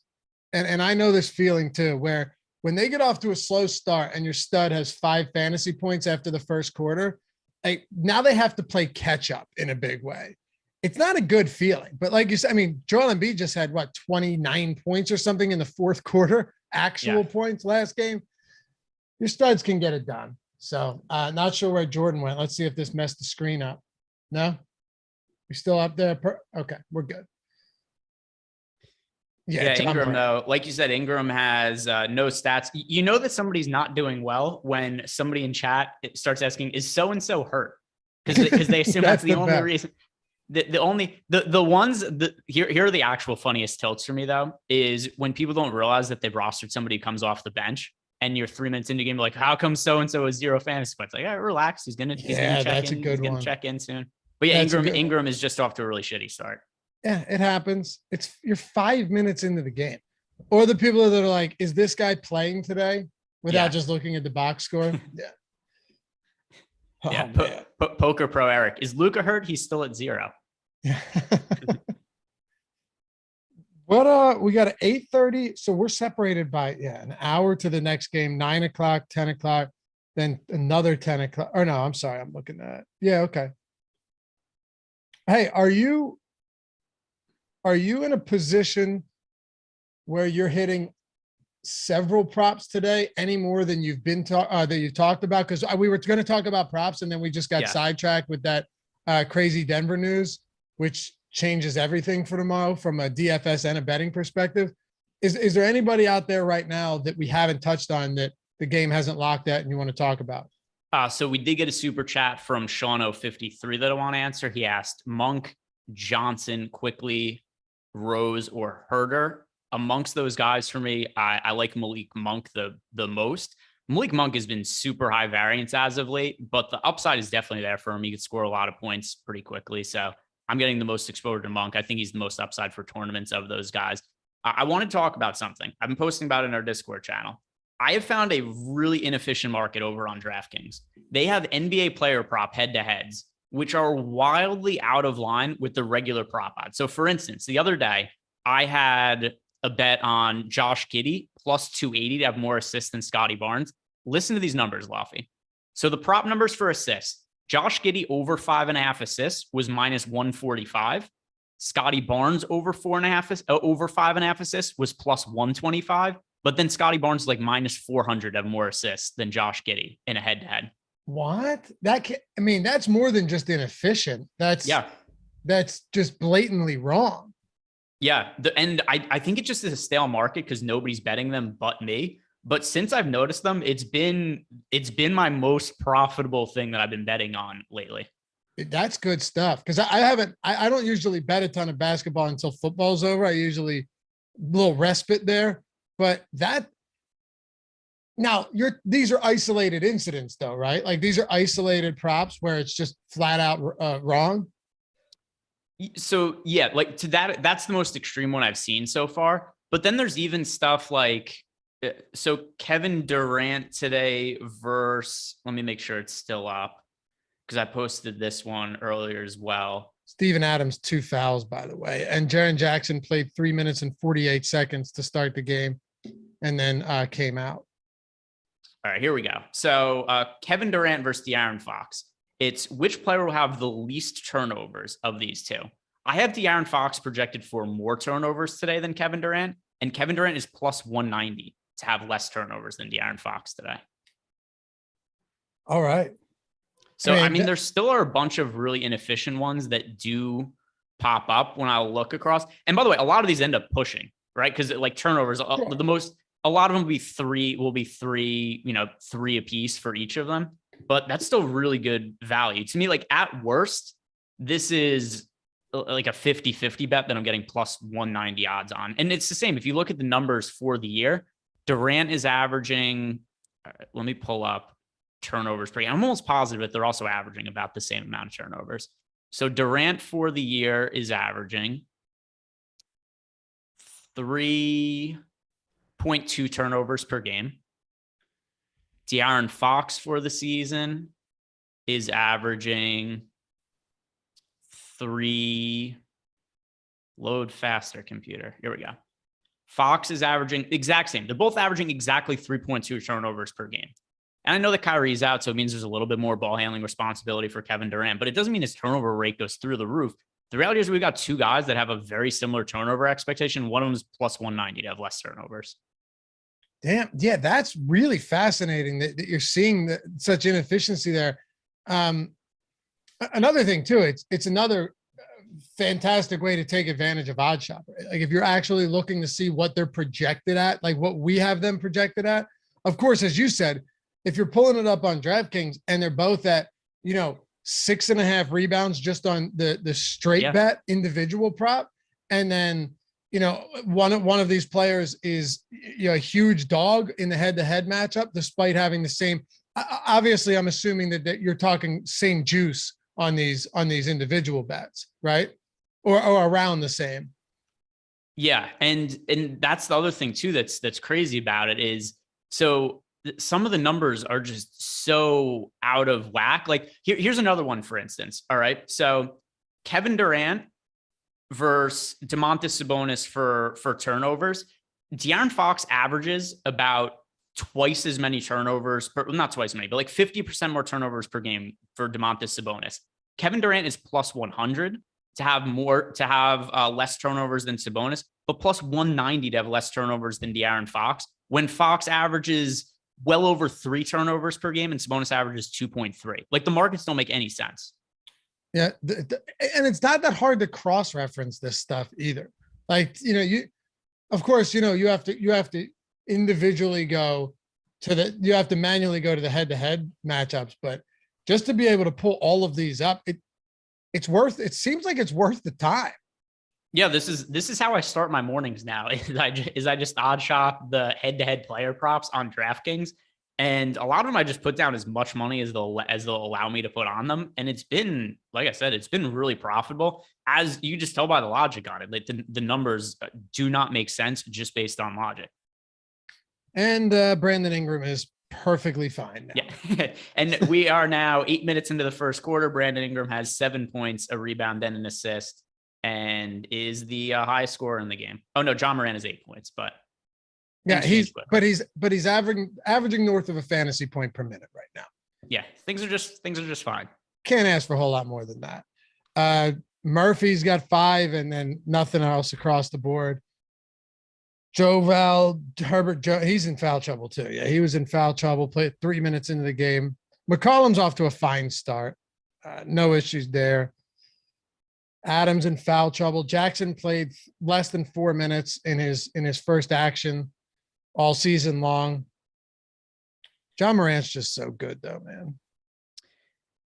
Yeah, I was pretty wrong on him coming out of the draft. Like, I thought there was a lot of upside. I didn't know what the reality was of him reaching that potential, and he is. I mean, Zion's one of my favorite players in the NBA, and I've been way higher on Zion than most people, and I think it would be pretty hard to say that Morant isn't the best player in that draft class right now, or the guy that should have been taken number 1. Do you think Zion will be a Hall of Famer? Does he have the longevity? Yeah, if I had to take one side, I would say yes. Yeah. There's always going to be injury risk. That's what I'm saying. Like, is the longevity there? I mean, I would say I think he's going to, but maybe I'm not accounting for injury risk enough. I'll still say yes. I like Zion a lot. Josh, and I'll get to that super chat in a second. Josh says, John Morant or Trae Young, pick one to start your franchise. Morant. I would take John Morant too.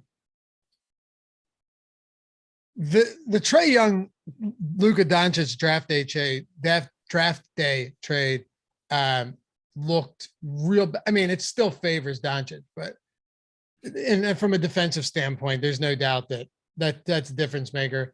But Trae Young's pretty damn good. Like, it could have been way worse. It could have been worse, but I mean, to punt on getting Luka is just still such a blunder. It's still such a blunder because Luka's so good. And the difference too is that, well, number one, Luka was fairly inevitable to everybody other than like the Yoda guy on Twitter, who just is the most ridiculous draft takes.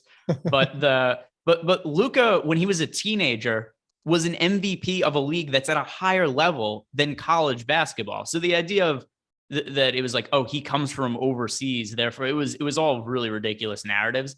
But the difference between Luka and Trae is a very high level starter versus somebody who's going to be an MVP candidate every year for the next dozen years or so. And I'm fairly sure that Luka is the betting favorite to win MVP right now. What about Phoenix drafting a center ahead of Luka and Trae Young? The funny thing about that is they backed into success because they probably don't make the Chris Paul trade. It was very obviously the wrong move to make. It's funny how things worked out for them anyway, though. Yeah, but maybe we look at it differently if they won the final, if they actually won that. But I don't know. I don't. DeAndre Ayton clearly isn't the top dog on that team. It's Devin Booker, but I don't think you'll ever be able to win a championship again with the center as your best player on the team. And I say that as a Sixers fan. I really don't. I don't see how you can. The league is so different now. I wouldn't be surprised if the Nuggets win a title at some point. I would. If Jokic is there, I would. But he's also not. Jokic is somebody, though, that is such an amazing playmaker that's kind of a unicorn. So I guess you could say maybe I would honestly still be surprised. It depends how much perimeter shooting they have, really, and what their spacing looks like. Do you disagree with that? That like these teams, like the Celtics. What's hard is it's like a center, unless it's a really good. It's like, well, if the center could do everything, so so the rules we're making is because I think Denver could win a title with Jokic. I think the Sixers could win a title with Embiid, but it's these multifaceted centers that could do a little bit of everything. No, I think you win a set. I wouldn't be stunned if the Nuggets or the Sixers win a title in the next couple of years. It pains me to say, and Embiid's coming off that huge game, but it pains me to say I don't think they can with it as the lead, as the alpha on that team. I hope you're right though, Greg. I'll take that. I hope you're right, but I think it's so tough to compete against. Now, of course, teams could just go cold and their 3-point shooting is dismal, but it's tough. It gets tough, especially when you're trading your own twos for threes all game. Like that's how you end up getting smoked. Who do you think wins the finals this year? If I had to pick one team, right now, like in the current with everybody with the way it is now. So I wouldn't bet them. I bet them a lot last year, the Boston Celtics. I think the Celtics are the overall best team. I was on them last year. So do I. And the difference is that like last year when I was betting, they were 60-1 to win the championship. Now they're like 3-1 or 4-1 or whatever. How's Ingram doing? Now yeah, now everybody's like, oh, you didn't play Ingram, you're an idiot. Yeah. Half the people that did play him already closed their laptops. Yeah. Like, I'm going to bed. This guy sucks. And then they'll wake up to a strong one. All right. Celtics. I'm curious because we don't talk about one sec. We have the super chat from Jorge. Oh, yeah. Hit that, please. Yeah. I need your tip once again. What will you focus on your next late swap? What are your tips on to do or focus on every swap? So for me, I just want to have as much lineup flexibility as possible. And it's hard to say who those individual players are going to be. But the way that I've seen a lot of people play NBA slates is people just want to avoid the uncertainty. Whereas I want to be exposed to the uncertainty because I know it's going to be lower owned. And there's going to be players that project well. So for me, Nurkic, for instance, if Nurkic plays, I think he is way too cheap on DraftKings at $6,900. I think he is too cheap also on FanDuel at $6,600. So to me, he would have been one of the best points per dollar plays on the slate if we knew he was active a few hours ago. He would have been like 25-30% owned today. But what happens is because people aren't sure if he plays, they don't play him, but they're not playing his backup either. So for these situations, I'm trying to get exposure ahead of time to either the players that are questionable or other players around them or players in the same time slot as them. And then I'm just going to react to the news and swap it as it happens. And you don't even have to make any kind of real specific adjustments yourself. You could just give players a thumbs up in Fantasy Cruncher from those games, run our projections, and then when the news breaks, wait for the projections to get updated, and then just late swap optimize and rerun those lineups again. And then you're just going to get really good points per dollar plays that are some of the best points per dollar plays on the slate that the field is not rostering. Nice explanation. 801, baby. You see what Brandon Clark is doing? Damn. So those are some of the most frustrating spots because there's no way to expect, Steven Adams going to get in foul trouble 3 minutes into the game. Of course not. And then it's just a small slate and the backup just crushes. And then the worst part would be if because he's crushing, he gets additional run even if Steven Adams gets, is no longer in foul trouble later in the game. That's when it gets real ugly. Hey, appreciate you guys. Thanks to everybody hanging out. Still over 1,300 people watching. Hopefully all that betting stuff, Odds Shopper is helpful and you can take advantage of that. Do so on BetMGM. Not only are you getting in on like them hanging that Nuggets line 10 minutes after Jokic is out, but if you use the link in the description, the one again in the chat, Jordan, throw it in one more time. You're getting 2 free months of Stokastic Plus Platinum and up to $1,000 risk-free bet. It's an insane deal. Especially with sports books looking to incentivize players to come over there. The incentive enough is that, but also getting these stale lines is massive. So anything else, Greg?